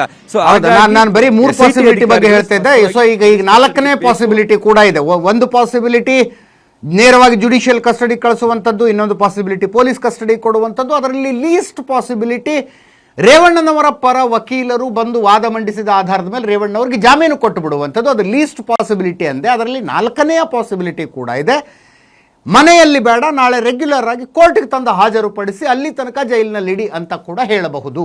ನಾಳೆ ವಾದ ಪ್ರತಿವಾದಗಳನ್ನು ನಾನು ಕೇಳಿಸ್ಕೊಳ್ತೀನಿ ಅಂತಾನು ನ್ಯಾಯಾಧೀಶರು ಹೇಳಬಹುದು. 4ನೇ ಪಾಸಿಬಿಲಿಟಿ. ಎಸ್ ರಮೇಶ್. ಖಂಡಿತ ಅಜಿತ್, ಅಂದ್ರೆ ಈಗೇನು ಅವರ ಪರ ವಕೀಲರಿಗೆ ಏನು ಬಂದಿದ್ದಾರೆ, ನಾವು ವಿಜುವಲ್ಸ್ ಅಲ್ಲಿ ಲೈವ್ ಅಲ್ಲಿ ನೋಡ್ತಾ ಇದ್ವಿ. ಅವ್ರ ವಕೀಲರು ಕೂಡ ಬಂದಂತವರು ಈಗೇನು ಅವ್ರನ್ನ ಹೆಚ್ಚಿನ ವಿಚಾರಣೆಗೆ ಒಳಪಡಿಸುವಂತ ಅಗತ್ಯತೆ ಇಲ್ಲ. ಇದೊಂದು ತೀರಾ ರಾಜಕೀಯ ದುರ್ದೇಶವಾಗಿ ಏನೂ ಸಾಕ್ಷಿಗಳಿಲ್ಲದೆ ಅವ್ರನ್ನ ಉದ್ದೇಶಪೂರ್ವಕ ಅರೆಸ್ಟ್ ಮಾಡಿದ್ದಾರೆ. ಪೊಲೀಸ್ ಕಸ್ಟಡಿ ಕೊಟ್ಟಾಗ ಅವ್ರಿಗೆ ಅರೆಸ್ಟ್ ಮಾಡುವಂತ ಸಾಧ್ಯತೆಗಳಿರ್ತದೆ ಪೊಲೀಸರು. ಹಾಗಾಗಿ ಪೊಲೀಸ್ ಕಸ್ಟಡಿಗೆ ಕೊಡಬೇಡಿ, ನ್ಯಾಯಾಂಗ ಕಸ್ಟಡಿಗೆ ಕೊಡಿ ಅನ್ನುವಂಥದ್ದು. ಸೊ ಅವರಿಗೆ ನ್ಯಾಯಾಂಗ ಕಸ್ಟಡಿಗೆ ಕೊಟ್ಟದ್ದೇ ಆಗಿದ್ದಲ್ಲಿ ಬೇಲ್ ಪ್ರೊಸೀಜರ್ಗಳನ್ನ ಆದಷ್ಟು ಬೇಗ ಮುಂದುವರಿಸಲಿಕ್ಕೆ ಅವಕಾಶಗಳಿರುತ್ತೆ. ಸಾಮಾನ್ಯವಾಗಿ ಯಾವುದೊಬ್ಬ ಆರೋಪಿಯನ್ನ ಪೊಲೀಸ್ ಕಸ್ಟಡಿಯಲ್ಲಿ ಇದ್ದಂತ ಸಂದರ್ಭದಲ್ಲಿ ಬೇಲ್ ಪಿಟಿಷನ್ಗಳನ್ನು ಅಲೋ ಆಗುವಂತಹದ್ದು ಸಾಧ್ಯತೆಗಳು ಕಡಿಮೆ. ಸೊ ಹಾಗಾಗಿ ಆದಷ್ಟು ಬೇಗ ಅವ್ರು ನ್ಯಾಯಾಂಗ ಬಂಧನಕ್ಕೆ ಒಪ್ಪಿಸಿದ್ದೇ ಆದಲ್ಲಿ ಮ್ಯಾಜಿಸ್ಟ್ರೇಟ್ ಮುಂದೆ, ಸೆಷನ್ ಕೋರ್ಟ್ ಮುಂದೆ ಮತ್ತೆ ನ್ಯಾಯಾಲಯ ಅಂದ್ರೆ ಬೇಲ್ ಪಿಟಿಷನ್ ಅನ್ನ ಮೂವ್ ಮಾಡಿಕೊಂಡು ಆದಷ್ಟು ಬೇಗ ಆರ್ಗ್ಯುಮೆಂಟ್ ಮಾಡಿ ಅವ್ರನ್ನ ಹೊರಗಡೆ ಕರ್ಕೊಂಡು ಬರ್ಲಿಕ್ಕೆ ಒಂದಷ್ಟು ಅವಕಾಶಗಳಿರ್ತದೆ. ಸೊ ಹಾಗಾಗಿ ಆದಷ್ಟು ಬೇಗ ಅವ್ರನ್ನ ನ್ಯಾಯಾಂಗ ಬಂಧನಕ್ಕೆ ನೀಡಿ ಅಂತೇಳಿ ಕೇಳುವಂತಹ ಸಾಧ್ಯತೆಗಳಿರ್ತದೆ. ಮತ್ತೆ ಇಲ್ಲಿ ಇವತ್ತೇ ಬೇಲ್ ಪಿಟಿಷನ್ ಆಗ್ತಾರಾ? ಸೊ ಆ ಸಾಧ್ಯತೆಗಳು ಕಡಿಮೆ. ಯಾಕೆಂದ್ರೆ ಒಂದು 7 ವರ್ಷಕ್ಕಿಂತ ಹೆಚ್ಚಿನ ಶಿಕ್ಷೆ ಇರುವಂತಹ ಸೆಕ್ಷನ್ಗಳು ಇದ್ದದ್ದೇ ಆದಲ್ಲಿ ಮ್ಯಾಜಿಸ್ಟ್ರೇಟ್ ಅದನ್ನ ಬೇಲನ್ನ ಅಲೋ ಮಾಡುವಂತ ಸಾಧ್ಯತೆಗಳು ಕಡಿಮೆ. ಸೊ ಹಾಗಾಗಿ ಬೇಲೆಬಲ್ ಸೆಕ್ಷನ್ಸ್ ಗಳಿದ್ದಾಗ ಮಾತ್ರ ಮ್ಯಾಜಿಸ್ಟ್ರೇಟ್ ಮುಂದೆ ಆರೋಪಿಯನ್ನು ಹಾಜರುಪಡಿಸಿದ ಸಂದರ್ಭದಲ್ಲಿ ಬೇಲನ್ನ ಈಗಲೇ ಕೊಡಿ ಅಂತ ಕೇಳ್ತಾರೆ. ಸೊ ಇದರಲ್ಲಿ 364A ತುಂಬಾ ಗಂಭೀರವಾದ ಪ್ರಕರಣ ಇರೋದ್ರಿಂದ ಮ್ಯಾಜಿಸ್ಟ್ರೇಟ್ ಮುಂದೆ ಬೇಲ್ ಪಿಟಿಷನ್ ಹಾಕುವಂತಹ ಸಾಧ್ಯತೆಗಳು ಕಡಿಮೆ ಇದೆ. ಸೊ ಹಾಗಾಗಿ ಆದಷ್ಟು ಅವ್ರನ್ನ ನ್ಯಾಯಾಂಗ ಬಂಧನಕ್ಕೆ ಒಪ್ಪಿಸಿ ಆದ್ರೆ ನಾಳೆ ಸೆಷನ್ ಕೋರ್ಟ್ ಮುಂದೆ ಬೇಲ್ ಪಿಟಿಷನ್ ಹಾಕೊಳ್ಳಿಕ್ಕೆ ಅನುಕೂಲ ಆಗುತ್ತೆ ಅನ್ನುವಂತ ಒಂದಷ್ಟು ಏನಾದ್ರು SIT ಹೌದು, ಖಂಡಿತ ಕಿಡ್ನಾಪ್ ಕೇಸಲ್ಲಿ ಮಾತ್ರ ಏನೇ ಪ್ರೊಸೀಜರ್ಗಳಾಗ್ತಾ ಇದ್ರು ಕಿಡ್ನಾಪ್ ಕೇಸಲ್ಲಿ ಮಾತ್ರ ಇರುವಂತದ್ದು. ಸೊ ಕಿಡ್ನಾಪ್ ಕೇಸಲ್ಲಿ ಇರುವಂತದ್ದು 364A ಇದೆ. ಸೊ ಆ ಸೆಕ್ಷನ್ ಲೈಫ್ ಅಥವಾ ಡೆತ್ ಅನ್ನ ಕೊಡುವಂತಹ ಶಿಕ್ಷೆಯನ್ನ ಅಂದ್ರೆ ಕೊಡುವಂತಹ ಗಂಭೀರವಂತಹ ಸೆಕ್ಷನ್ಸ್ ಇರುವಂತದ್ದು. ಸೊ ಅಂತಹ ಸೆಕ್ಷನ್ಸ್ ಅಲ್ಲಿ ಮ್ಯಾಜಿಸ್ಟ್ರೇಟ್ ಬೇಲ್ ಪಿಟಿಷನ್ ಅಲೋ ಮಾಡ್ಲಿಕ್ಕೆ ಅವರಿಗೆ ಪವರ್ ಇಲ್ಲ. ಸೊ ಹಾಗಾಗಿ ಸಾಮಾನ್ಯವಾಗಿ ಬೇಲ್ ಪಿಟಿಷನ್ ಇಲ್ಲಿ ಮೂವ್ ಮಾಡುವಂತ ಸಾಧ್ಯತೆಗಳು ಕಡಿಮೆ ಇರುವಂತದ್ದು. ಸೊ ಹಾಗಾಗಿ ಒಂದ್ ವೇಳೆ ಅವ್ರನ್ನ ಹಾಜರುಪಡಿಸಿದ ಸಂದರ್ಭದಲ್ಲಿ SIT ಅಧಿಕಾರಿಗಳು ಏನಾದ್ರೂ ಏನು ಅಲಿಗೇಷನ್ಸ್ ಮಾಡ್ತಾರೆ ಅಥವಾ ಅಂತಹ ಅಲಿಗೇಷನ್ಸ್ಗಳಿಗೆ ಅಪೋಸನ್ನ ಮಾಡಲಿಕ್ಕೆ ಅವರ ಪರ ವಕೀಲರು ನ್ಯಾಯಾಧೀಶರ ಮುಂದೆ ಹಾಜರಿರ್ತಾರೆ. ಸೊ ಹಾಗಾಗಿ SIT ಅಧಿಕಾರಿಗಳು ಏನೇ ಆರೋಪ ಮಾಡಿದ್ರು ಕೂಡ ಅದನ್ನ ಅಪೋಸ್ ಮಾಡುವ ಮೂಲಕ ತಮ್ಮ ಕ್ಲೈಂಟನ್ನು ಅಂದರೆ ರಕ್ಷಣೆ ಮಾಡ್ಕೊಳ್ಬೇಕು, ಅವ್ರನ್ನ ಏನು ಸಮರ್ಥನೆ ಮಾಡ್ಕೊಳ್ಬೇಕು ಅನ್ನೋ ನಿಟ್ಟಿನಲ್ಲಿ ಅವರ ಪರ ವಕೀಲರಿಗಾಗಲೇ ಬಂದು ನಿಂತಿರುವಂಥದ್ದು. ಮತ್ತೆ ಒಳಗಡೆ ಏನು ನ್ಯಾಯಾಧೀಶರ ಮುಂದೆ ಹಾಜರುಪಡಿಸಿದ ಸಂದರ್ಭದಲ್ಲಿ ಏನು ಆರ್ಗ್ಯುಮೆಂಟ್ ಆಗುವಂಥ ಸಂದರ್ಭದಲ್ಲಿ ಕೂಡ SIT ಮಾಡುವಂಥ ಪ್ರತಿಯೊಂದು ಆರೋಪವನ್ನು ಅವರು ಅಲ್ಗಳೆಯುವ ಮೂಲಕ ತಮ್ಮ ಕ್ಲೈಂಟ್ ಅನ್ನ ಆದಷ್ಟು ಉಳಿಸ್ಕೊಳ್ಬೇಕು ಅನ್ನೋ ಪ್ರಯತ್ನಗಳನ್ನು ಕೂಡ ಮಾಡ್ತಾರೆ. ನೀವು ಹೇಳೋದು ಈಗ ರೇವಣ್ಣನವರ ಪರ ವಕೀಲರು ನ್ಯಾಯಾಧೀಶರ ಹೋಮ್ ಆಫೀಸ್ನಲ್ಲಿ ಇರೋದೇ ಇಲ್ಲ ಈಗ ಅಂತೀರಾ ಅಥವಾ ಬಂದಿರ್ತಾರ?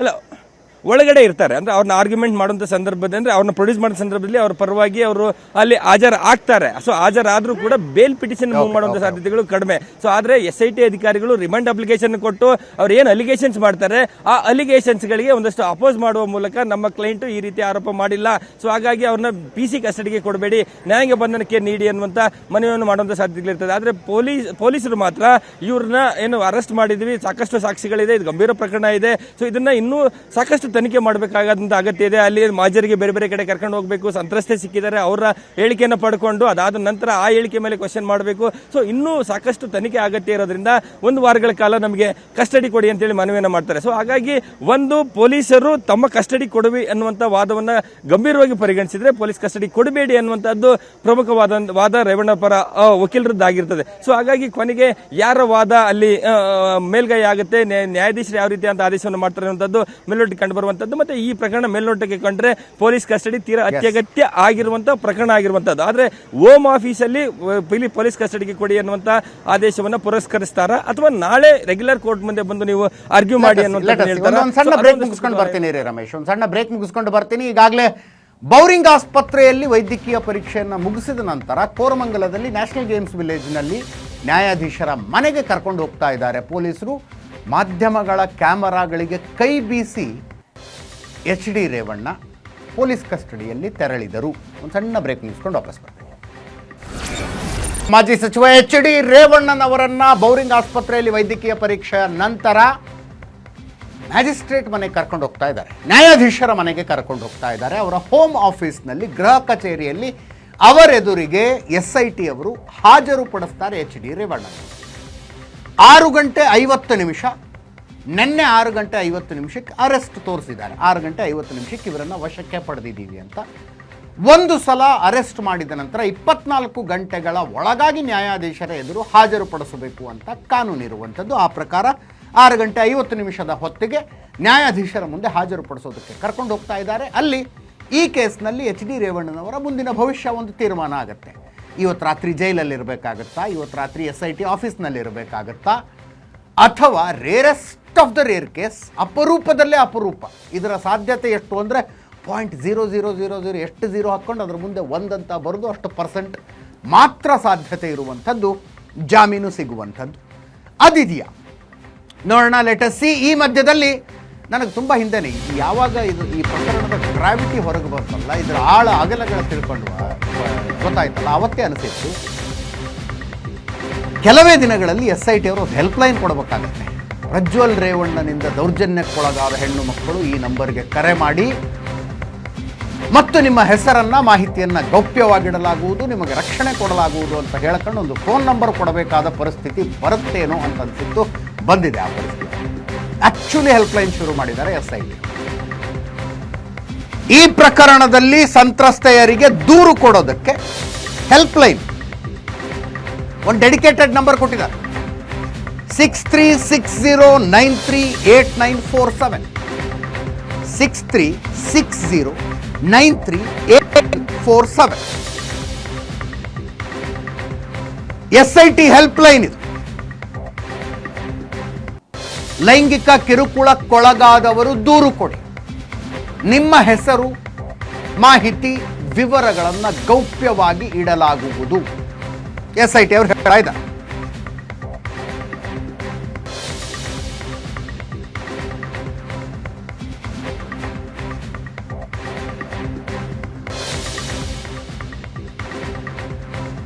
ಕೆಲವೇ ಕ್ಷಣಗಳಲ್ಲಿ ರೇವಣ್ಣನವರನ್ನ ನ್ಯಾಯಾಧೀಶರ ಎದುರು ಪ್ರೊಡ್ಯೂಸ್ ಮಾಡಲಾಗಿದೆ. ಪ್ರಜ್ವಲ್ ವಾಪಸ್ ಬರಬೇಕು. ಇವತ್ತು ಬರ್ತಾರೆ, ಇನ್ನೊಂದು ಸ್ವಲ್ಪ ಹೊತ್ತಿಗೆ ಬರ್ತಾರೆ, ಇಲ್ಲ ನಾಳೆ ಬರ್ತಾರೆ, ಈ ರೀತಿಯಾದ ಚರ್ಚೆಗಳಿದೆ. ಮತ್ತೊಮ್ಮೆ ನನ್ನ ಕೊಲ್ಲಿಗೆ ಪ್ರಶಾಂತ್ ನನ್ನನ್ನು ಜಾಯ್ನ್ ಆಗಿದ್ದಾರೆ. ಪ್ರಶಾಂತ್, ಎಲೆಕ್ಷನ್ನಷ್ಟೇ ಗಮನದಲ್ಲಿಟ್ಕೊಂಡು ನೋಡೋದಾದರೆ ನಾವು ಸುಮಾರು ಕ್ಷೇತ್ರಗಳಿಗೆ ಸುತ್ತಾಡಿದ್ವಿ ಕೆಲವು ದಿನಗಳಿಂದ. ಇಲ್ಲಿ ಪ್ರಜ್ವಲ್ ರೇವಣ್ಣ ಪ್ರಕರಣ ಅಂದರೆ ಉಳಿದ 14 ಕ್ಷೇತ್ರಗಳಲ್ಲಿ ಏನು ವೋಟಿಂಗ್ ನಡೀಬೇಕಾಗಿದೆ, ಪ್ರಜ್ವಲ್ ರೇವಣ್ಣ ಪ್ರಕರಣ ಅಫ್ಕೋರ್ಸ್ ಚರ್ಚೆ ಆಗ್ತಾ ಇದೆ. ಆದರೆ ವೋಟಿಂಗ್ ಮೇಲೆ ಇಂಪ್ಯಾಕ್ಟ್ ಮಾಡುವ ಸಾಧ್ಯತೆ, ಪಾಸಿಟಿವ್ ಇಂಪ್ಯಾಕ್ಟು ನೆಗೆಟಿವ್ ಇಂಪ್ಯಾಕ್ಟ್ ಮಾಡುವ ಸಾಧ್ಯತೆಗಳು ಕಡಿಮೆ ಅನ್ನಿಸ್ತಾ ಇದೆ ಅಲ್ವಾ? ಅದೇ ನೋಡಿ, ಇಂಥ ಪ್ರಕರಣಗಳು ಅಂದರೆ ಪ್ರಜ್ವಲ್ ರೇವಣ್ಣ ಏನು ಇಡೀ ರಾಜ್ಯದ ನಾಯಕ ಅಲ್ಲ, ದೇವೇಗೌಡರ ಮೊಮ್ಮಗ ಅನ್ನುವ ಕಾರಣದಿಂದ ಹೆಚ್ಚು ಚರ್ಚೆ ಆಗ್ತಿರೋದು ಬಿಟ್ಟರೆ, ಪ್ರಜ್ವಲ್ ರೇವಣ್ಣ ಇನ್ನು 1 ಟರ್ಮ್ ಹಾಸನದಲ್ಲಿ MP ಆಗಿದ್ದವರು. ಅವರ ತಂದೆ HD ರೇವಣ್ಣ ದೇವೇಗೌಡರ ಮಗ ಆದರೂ ಕೂಡ ಕುಮಾರಸ್ವಾಮಿಗಿರ್ತಕ್ಕಂಥ ಜನಪ್ರಿಯತೆ ರೇವಣ್ಣ ಅವ್ರಿಗಿಲ್ಲ. ಹಾಸನಕ್ಕೆ ಸೀಮಿತವಾಗಿ ಪಾಲಿಟಿಕ್ಸ್ ಮಾಡ್ತಾರೆ. ಪ್ರಜ್ವಲ್ ರೇವಣ್ಣ ಅವರ ಪ್ರಕರಣ ಮೇನ್ ಸ್ಟ್ರೀಮ್ ಮಾಧ್ಯಮಗಳು, ಸೋಷಿಯಲ್ ಮೀಡಿಯಾದಲ್ಲಿ ದೊಡ್ಡ ಮಟ್ಟದಲ್ಲಿ ಚರ್ಚೆ ಆಗ್ತಾ ಇದೆ. ಕಾಂಗ್ರೆಸ್ ಕೂಡ ಇದನ್ನು ಬ್ರೌನಿ ಪಾಯಿಂಟಾಗಿ ಉಪಯೋಗಿಸ್ಕೊಳ್ತಾ ಇದೆ. BJP ಒಂದು ಈಕ್ವಿ ಡಿಸ್ಟೆನ್ಸನ್ನು ನಾವು ಮೇಂಟೈನ್ ಮಾಡ್ತಾ ಇದ್ದೀವಿ, ನಮಗೂ ಪ್ರಜ್ವಲ್ಗೆ ಏನು ಸಂಬಂಧ ಅಂತಕ್ಕಂಥದ್ದನ್ನು ಹೇಳ್ತಾ ಇವೆ. JDSನಲ್ಲಿ ಕುಮಾರಸ್ವಾಮಿ ಕೂಡ ನನಗೂ ಆ ಕುಟುಂಬಕ್ಕೂ ಸಂಬಂಧ ಇಲ್ಲ, ಅದು ಅವ್ರ ಕುಟುಂಬದ ಪ್ರಶ್ನೆ ಅಂತಕ್ಕಂಥದ್ದನ್ನು ಹೇಳಿಬಿಟ್ಟಿದ್ದಾರೆ. ನನಗನ್ಸುತ್ತೆ 2ನೇ ಹಂತದ ಚುನಾವಣೆಯಲ್ಲಿ ನಾವು ಅನೇಕ ಕ್ಷೇತ್ರಗಳು ನೀವು ಹೇಳಿದಂತೆ ಅನೇಕ ಕಡೆ ಓಡಾಡಿದಾಗ ಏನ್ರಿ ಪ್ರಜ್ವಲ್ ಹಿಂಗೆ ಮಾಡಿಬಿಟ್ರು ಅಂತಕ್ಕಂಥದ್ದರ ಬಗ್ಗೆ ಬಹಳ ಒಂದು ರೀತಿಯಾಗಿರ್ತಕ್ಕಂಥ ಚರ್ಚೆ ಇದೆ. ಆದರೆ ವೋಟಿಂಗ್ ಪ್ಯಾಟರ್ನ್ ಮೇಲೆ ಇದರ ಪರಿಣಾಮ ಉಂಟಾ ಅಂತ ಕೇಳಿದರೆ ನನಗನ್ಸುತ್ತೆ ನೆಗ್ಲಿಜಿಬಲ್ ಪರಿಣಾಮ ವೋಟಿಂಗ್ ಪ್ಯಾಟರ್ನ್ ಮೇಲಿದೆ. ಯಾಕಂದರೆ ಜನ ಈಗ ಧಾರವಾಡದಲ್ಲೋ, ಹಾವೇರಿಯಲ್ಲೋ, ಗದಗ್ನಲ್ಲೋ, ಬಾಗಲಕೋಟೆಯಲ್ಲೋ, ವಿಜಾಪುರದಲ್ಲೋ, ಬೆಳಗಾವಿ ಚಿಕ್ಕೋಡಿಯಲ್ಲೋ ಅಥವಾ ದೂರದ ಬೀದರ್ನಲ್ಲೋ ಜನ ಪ್ರಜ್ವಲ್ ರೇವಣ್ಣ ಹೀಗೆ ಮಾಡಿದ ಅಂತಕ್ಕಂಥ ಕಾರಣಕ್ಕೋಸ್ಕರ ವೋಟ್ ಮಾಡ್ತಾರೆ ಅಂತಕ್ಕಂಥದ್ದು ಅನ್ನಿಸ್ತಾ ಇಲ್ಲ. ಸ್ವಲ್ಪ ಮಟ್ಟಿಗೆ ಇರಬಹುದು, ಸ್ವಲ್ಪ ಮಟ್ಟಿಗೆ ನಾನು ಇಲ್ಲ ಅಂತ ಹೇಳಲ್ಲ, ಸ್ವಲ್ಪ ಮಟ್ಟಿಗೆ ಇರಬಹುದು. BJP ಒಂದು ಸಣ್ಣ ರೀತಿಯ ಬ್ಯಾಕ್ಫುಟ್ಟಲ್ಲಿತ್ತು ಮೊದಲೊಂದು 2-3 ದಿನ.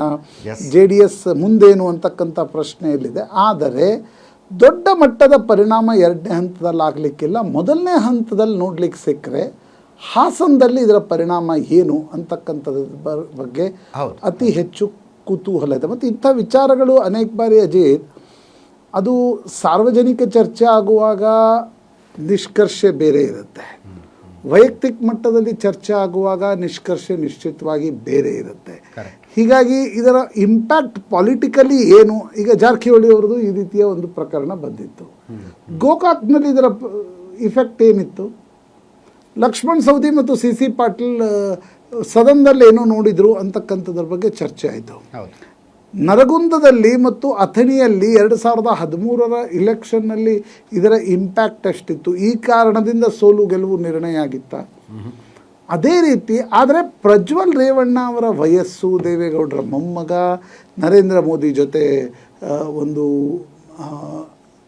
ಟೈಅಪ್, ಆ ಕಾರಣದಿಂದ ಅತಿ ಹೆಚ್ಚು ಚರ್ಚೆ ಆಗ್ತಾ ಇದೆ ನಿಜ. ಆದರೆ ಬೇರೆ ಕ್ಷೇತ್ರಗಳಲ್ಲಿ ಸ್ಪಿಲ್ ಓವರ್ ಮಾಡುವ ಕೆಪಾಸಿಟಿ ಇದಕ್ಕಿದೆ ಅಂತ. ಅದರ ಜೊತೆಗೆ ಇದರ ಎನಾರ್ಮಿಟಿ, ಪ್ರಜ್ವಲ್ ರೇವಣ್ಣಂದು ಏನೋ ಒಂದು ಯಾವುದೋ ಒಂದು ಅಫೇರು, 2-3 ಜನ ಯಾವುದೋ ಹುಡುಗಿಯರ ಜೊತೆಗಿಂದು ಒಂದು ವಿಡಿಯೋ ಬಂದಿದೆ, ಹಾಗಾಗಿದ್ರೆ ಅದಷ್ಟು ದೊಡ್ಡ ಮಟ್ಟದಲ್ಲಿ ಏನೋ ಚರ್ಚೆ ಆಗ್ತಿರ್ಲಿಲ್ವೇನೋ.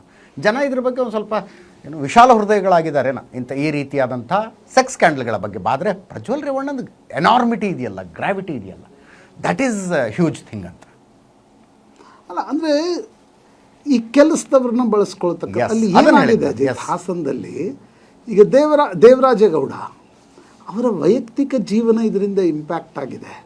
ಹೀಗಾಗಿ BJPಯವರು ಎಷ್ಟೇ ಹೇಳಿದರೂ ಕೂಡ ದೇವರಾಜೇಗೌಡ ಯಾವುದೇ ಕಾರಣಕ್ಕೂ ಈ ವಿಷಯದಲ್ಲಿ ರಾಜಿ ಇಲ್ಲ ಅಂತಕ್ಕಂಥದ್ದನ್ನು ಸ್ಪಷ್ಟವಾಗಿ ಹೇಳಿದೆ. ಅನೇಕರ ವೈಯಕ್ತಿಕ ಜೀವನಗಳ ಇಂಪ್ಯಾಕ್ಟ್ ಎಲ್ಲ ಹಾಸನದಲ್ಲಿ ಆಗಿವೆ. ಆ ಕಾರಣದಿಂದ ಈ ಪ್ರಕರಣ ಇದೇನಪ್ಪ, ಇದೇನು ಮನುಷ್ಯರೋ ಅಥವಾ ಮೃಗಗಳು ಅನ್ನುವ ರೀತಿಯಲ್ಲಿ ಈ ವಿಷಯ ಚರ್ಚೆ ಆಗ್ತಾ ಇದೆ. ಐ ಆಮ್ ಶ್ಯೂರ್, ಅಂದರೆ ನನಗನ್ಸುತ್ತೆ ಅಜಿತ್, ಇವತ್ತೇನು ನಡೀತಾ ಇದೆ ಇದು 22-23ಕ್ಕೆ ನಡೆದಿದ್ರೆ ಮೊದಲನೇ ಹಂತದಲ್ಲಿ BJP JDS ಕೊಲ್ಯಾಪ್ಸ್ ಆಗಿಬಿಡ್ತಾ ಇತ್ತು. ಕರೆಕ್ಟ್. ಇದು 22-23ಕ್ಕೆ ನಡೆದಿದ್ರೆ ಇವತ್ತೇನು ನಡೀತಾ ಇದೆ ಅದು ಹಳೆ ಮೈಸೂರು ಭಾಗದ ಚುನಾವಣೆಗೆ 2-3 ದಿನಗಳ ಮುಂಚೆ ನಡೆದಿದ್ರೆ BJP ಮತ್ತು JDS ಕೊಲ್ಯಾಪ್ಸ್ ಆಗ್ತಾ ಇತ್ತು ಕರ್ನಾಟಕದಲ್ಲಿ. ಕರೆಕ್ಟ್. ನ್ಯಾಯಾಧೀಶರ ಮುಂದೆ SIT ಅಧಿಕಾರಿಗಳು ರೇವಣ್ಣನವರನ್ನ ಪ್ರೊಡ್ಯೂಸ್ ಮಾಡಿ ಆಗಿತ್ತು. ಈಗಷ್ಟೇ ಕೋರಮಂಗಲದ ನ್ಯಾಷನಲ್ ಗೇಮ್ಸ್ ವಿಲೇಜ್ನಲ್ಲಿರುವ ನ್ಯಾಯಾಧೀಶರ ವಸತಿ ಗೃಹಗಳ ಪೈಕಿ ನ್ಯಾಯಾಧೀಶ ರವೀಂದ್ರ ಕುಮಾರ್ ಅವರ ಮನೆಯಲ್ಲಿ ಹೋಮ್ ಆಫೀಸ್ನಲ್ಲಿ ರೇವಣ್ಣನವರನ್ನು SIT ಅಧಿಕಾರಿಗಳು ರವೀಂದ್ರ ಕುಮಾರರ ನ್ಯಾಯಾಧೀಶರಾದ ರವೀಂದ್ರ ಕುಮಾರರ ಎದುರು ಹಾಜರುಪಡಿಸಿದ್ದಾರೆ. 7 ದಿನಗಳ ಕಾಲ ಕಸ್ಟಡಿಗೆ ಕೇಳ್ತಾರೆ ಅನ್ನುವಂಥದ್ದು ಮಾಹಿತಿ. ಮೂರ್ತಿ ಡಿ ನಾಯಕ್ ರೇವಣ್ಣ ಪರ ವಕೀಲರು ಕೂಡ ಅಲ್ಲಿ ಇದ್ದಾರೆ. ಅವರು ಪೊಲೀಸ್ ಕಸ್ಟಡಿಗೆ ಕೊಡಬಾರದು ಅನ್ನುವ ಕೊಡಬೇಡಿ ಅನ್ನುವ ವಾದವನ್ನು ಮಂಡಿಸುವ ಸಾಧ್ಯತೆ ಇದೆ. ಅಂತಿಮವಾಗಿ ನ್ಯಾಯಾಧೀಶರು ಏನು ಮಾಡ್ತಾರೆ? 3 ಪಾಸಿಬಿಲಿಟಿಗಳ ಸದ್ಯಕ್ಕೆ ಗಾಢವಾಗಿರೋದು 3 ಪಾಸಿಬಿಲಿಟಿಗಳು. ಒಂದು, ಪೊಲೀಸ್ ವಶಕ್ಕೆ ಕೊಡೋದು, ಅದೇನು ತನಿಖೆ ಇದೆಯೋ ಮಾಡಿ ಇವ್ರನ್ನ ವಶದಲ್ಲಿ ಇಟ್ಕೊಂಡು. ಎರಡನೆಯ ಪಾಸಿಬಿಲಿಟಿ, ಇಲ್ಲ ಇವರು ನ್ಯಾಯಾಂಗ ಬಂಧನಕ್ಕೆ ಹೋಗಲಿ, ಜೈಲಿಗೆ ಹೋಗಲಿ ಅಂತ ಹೇಳುವಂಥದ್ದು. ಮೂರನೆಯ ಪಾಸಿಬಿಲಿಟಿ, ಇವತ್ತು ರಾತ್ರಿ ಜೈಲಿನಲ್ಲಿಡಿ, ನಾಳೆ ಬೆಳಗ್ಗೆ ರೆಗ್ಯುಲರ್ ಕೋರ್ಟಿಗೆ ಹಾಜರು ಮಾಡಿ ಅಲ್ಲಿ 2 ಕಡೆಯವರ ವಾದ ಪ್ರತಿವಾದಗಳನ್ನು ಕೇಳಿಸಿಕೊಂಡ ನಂತರ ತೀರ್ಮಾನ ಮಾಡೋಣ ಅಂತ ಹೇಳುವ ಸಾಧ್ಯತೆ. 3 ಪಾಸಿಬಿಲಿಟಿಗಳು. 3ರ ಪೈಕಿ ಏನಾಗುತ್ತೆ ಅನ್ನೋದನ್ನು ಸ್ವಲ್ಪ ಹೊತ್ತಿನಲ್ಲಿ ನಾನು ನಿಮಗೆ ಹೇಳ್ತೀನಿ. ಕೆಲವೇ ಕ್ಷಣಗಳಲ್ಲಿ ಗೊತ್ತಾಗುತ್ತೆ 3 ಪಾಸಿಬಿಲಿಟಿ. ಜಡ್ಜ್ ಮನೆ ಹತ್ರ ರೇವಣ್ಣ ಪರ ವಕೀಲ ಮೂರ್ತಿ ಡಿ ನಾಯಕ್ ಬಂದಿದ್ದಾರೆ. SIT ವಶಕ್ಕೆ ರೇವಣ್ಣನವ್ರನ್ನ ಕೊಡಬಾರದು ಅನ್ನುವ ವಾದ ಮಂಡನೆ ಮಾಡುವ ಸಾಧ್ಯತೆ ಇದೆ.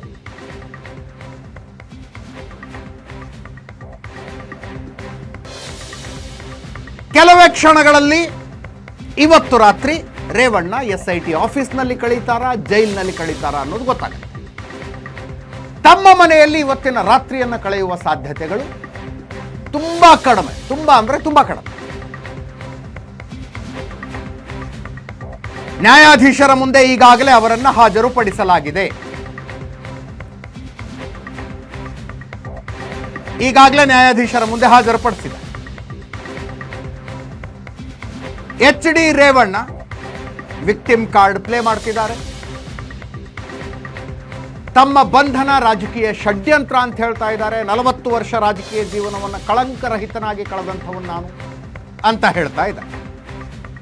ಯಾವುದೇ ಸಾಕ್ಷ್ಯಗಳಿಲ್ಲದೆ ನನ್ನನ್ನು ಬಂಧಿಸಲಾಗಿದೆ, ರೇವಣ್ಣ ಅವರು ಮಾತು.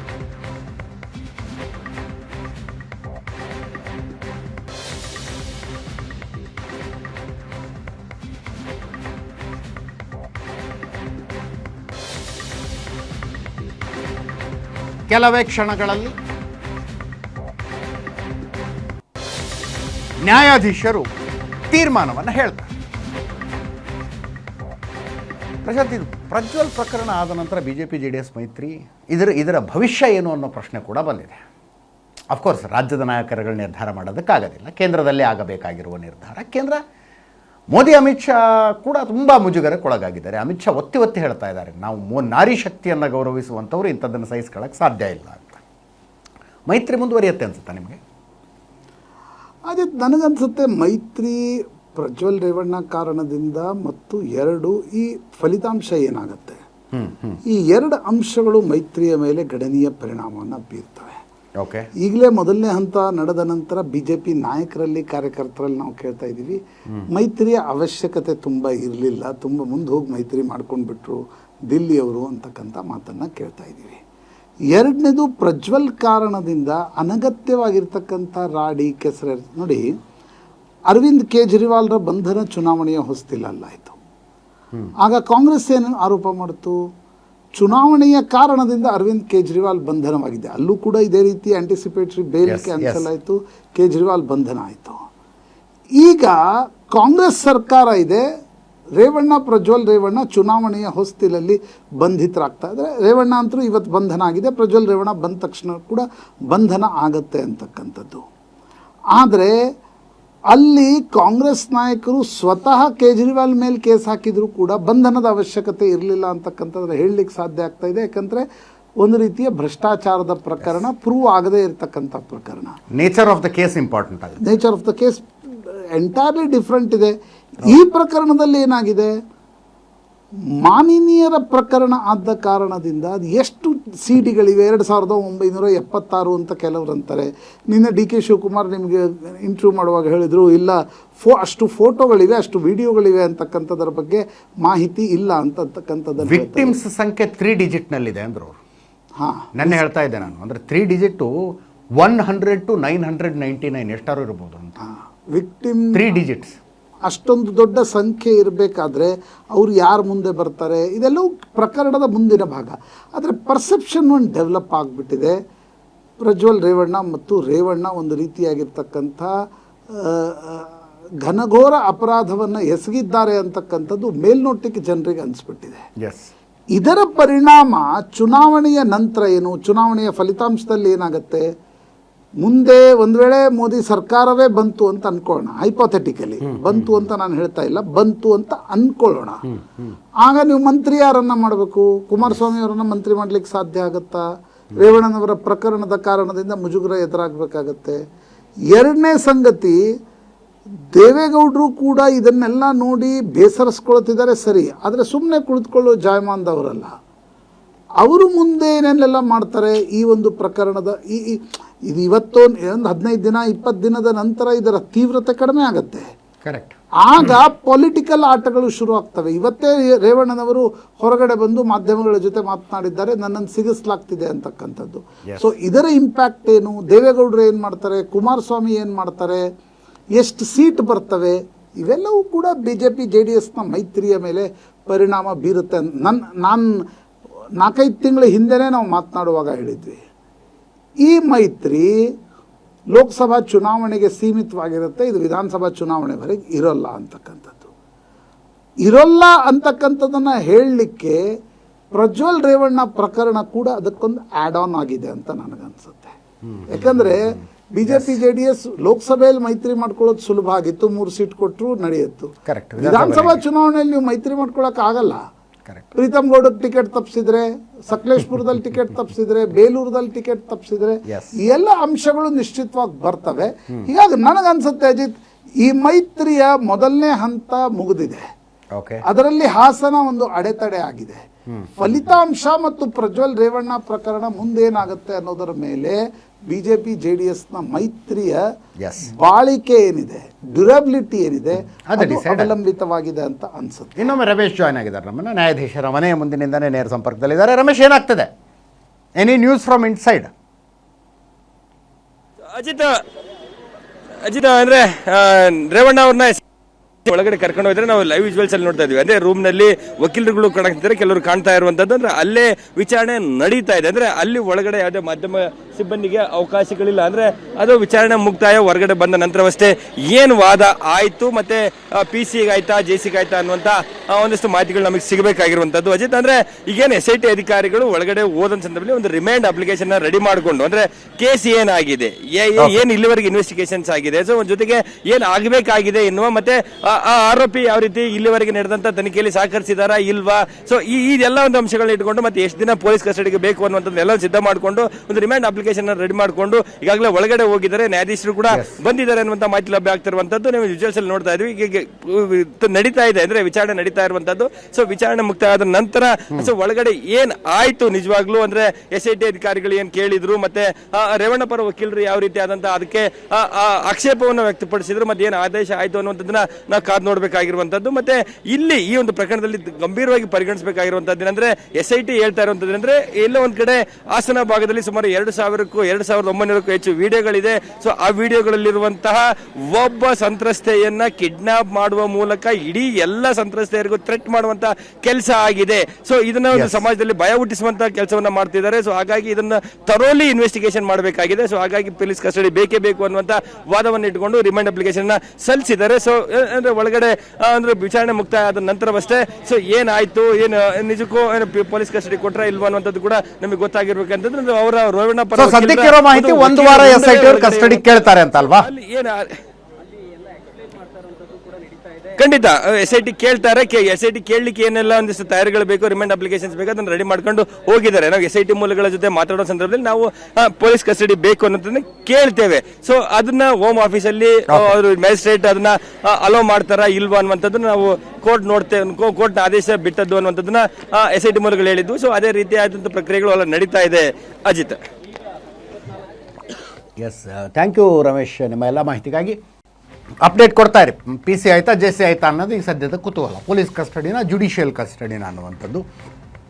ಪ್ರಶಾಂತ್ ಜೊತೆ ಮಾತಾಡ್ತಾ ಇದ್ದೆ ನಾನು. ಪ್ರಶಾಂತ್, ಅದರ ಜೊತೆಗೆ SIT ಟೀಮ್ಗೊಂದು ಗೋ ಅಹೆಡ್ ಸಿಗೋದು ರಾಜಕಾರಣದಿಂದಲೇ, ಅಂದರೆ ಸರ್ಕಾರದ ಕಡೆಯಿಂದಲೇ.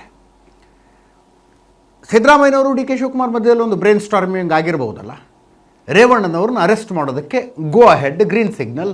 ಇಂಥ ಪ್ರಕರಣದಲ್ಲಿ ಏನು ಆಳುವವರನ್ನು ಕೇಳದೆ ಪೊಲೀಸರು ತಮ್ಮ ಪಾಡಿಗೆ ತಾವೇನೋ ನಿರ್ಧಾರ ಮಾಡಿಬಿಟ್ರು ಅನ್ನೋದಕ್ಕೆ ಸಾಧ್ಯನೇ ಇಲ್ಲ. ಸರ್ಕಾರದ ಗಮನದಲ್ಲಿರುತ್ತೆ, ಏನು ಮಾಡಬೇಕು ಅನ್ನೋದ್ರ ಬಗ್ಗೆ ಒಂದು ಗೈಡೆನ್ಸ್ ಬಂದಿರುತ್ತೆ, ಲೆಕ್ಕಾಚಾರ ಹಾಕಿ ಅಳೆದು ತೂಗಿನೇ ಓಕೆ ಮಾಡಿರ್ತಾರೆ.